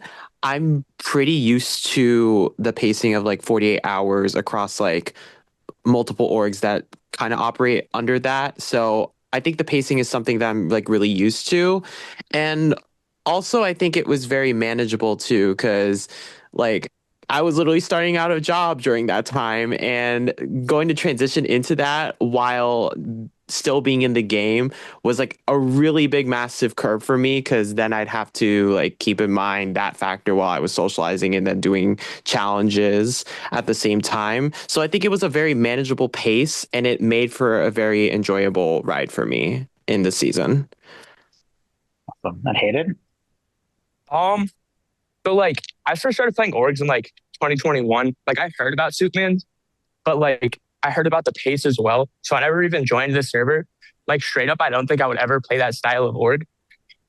So I appreciate the pace because I got to play. I'm a college student and I work essentially full-time job hours. I work like 30 hours a week. So like I appreciated that it offered the opportunity to have the 48-hour cycle where everyone could have time to breathe. Nobody got screwed over by deadlines and stuff. I think it makes the org overall better, like a better vibe. That's awesome. As somebody like I am like Jacob, I'm like, let's just get this shit over with. I'll invest 2 straight weeks. But it is kind of good to hear your perspectives, because one of my key takeaways over the last few seasons is we don't have a ton of returning Suitman's players. Like we're really growing the community and having a lot of people from outside enter. And you guys are obviously saying one of the big points is 24 hours is too much or not enough time. So it's kind of good to hear from players that are just joining our community. So that's awesome. Nick, Yeah. do you have anything to? Yeah, I mean, I think I've poured many hour / time into recruiting, both Suitmans and Prestige especially, but I'm just very happy that, like you just said, Jason, that the majority of the people we've gotten for Prestige have been new folks that haven't played Prestige before, or if they did play, or Suitmans, not Prestige, if they did play Suitmans previously, they either hadn't played for like several years, or they maybe didn't do as well previously. Like Astra, for example, was like a really early merge boot. Bliss flopped as well, for example. So I think having a new community of sorts has been really fun to develop. I really am glad that we have you guys sticking around in the community after your season's been over for 4 or 5 months. So that's also awesome. But yeah, I mean, I think that it's been a very fun time to see kind of the differences. And I personally enjoy the 48 hours, especially doing the wiki, because I don't have as much free time anymore. So it gives me more time to get that shit together too. So yeah, I think overall, I think it's a really positive change to have that 48-hour rounds. I played obviously all 3 times I played in that 24-hour realm. So I've never played the 48 hours before, but I don't know that I want to, honestly. I played both, and I appreciate both. My problem is I'm like Jason, where like I invest everything into it. So it was now all of a sudden double the time where I put in so much effort into the game. Yeah. So that kind of I didn't love, but then I did enjoy, like, okay, if I won immunity, I was able to go out and drink on a Friday night and not have to worry about it. Or if we lost, I'm like, okay, I'll be back in the morning. We can strategize, right? So it did allow you the opportunity to live your life, where in the 24-hour seasons, it's like everything had to go to the side. Like, sorry, I'm not eating dinner. I'm not making dinner. You have to order it. No, literally, it's like, you want me to go out? I have 24 hours. I have to post every hour on the dot to stay safe in this challenge right now. What do you mean? I can't go out right now. Like, I'm going to be spending all evening on VC. I'm sorry. Exactly. But I want to thank all 4 of our guests today, Jacob, Reiki, Hayden, and Jason S. Thank you guys all so much for joining. Thank you so much for everything you've given in both Below the Bayou and after to our community. I'm so happy you guys are all still around and hope you continue to stick around, and maybe, who knows, we may even see you on a future season. I could bet money that we may at some point see you in Prestige Survivor again. Who knows, though? Who's to say? It's up to you. But anyway, who knows? Who's to say, though? Hayden said no, thank you. I heard. Yeah, Hayden said no. Hayden seemingly doesn't want to come back, though, so maybe Hayden won't be back. Who's to say? But I don't know. Hayden might go to law school, so who knows? Hey, who knows? Hayden could be too booked for that, but you could put Nick on your resume, bro. Oh yeah, you'll be my first reference, bro. Low key, actually, seriously. I'm Bard. I got you. I wasn't sure what you were saying by that, Jacob, but we were being professional. Yeah, it's true. I actually gotta say, it's true. I am in fact an attorney. That is a fact. Yes. But anyway, for now, I'm excited to see what we have in store for the rest of this season of Samoan Islands. But for now, Jason Production, thank you for always joining me here, buddy. Always a good time. But for now, see everyone next week. Bye. Bye. Thank you. Bye, guys. Thank you.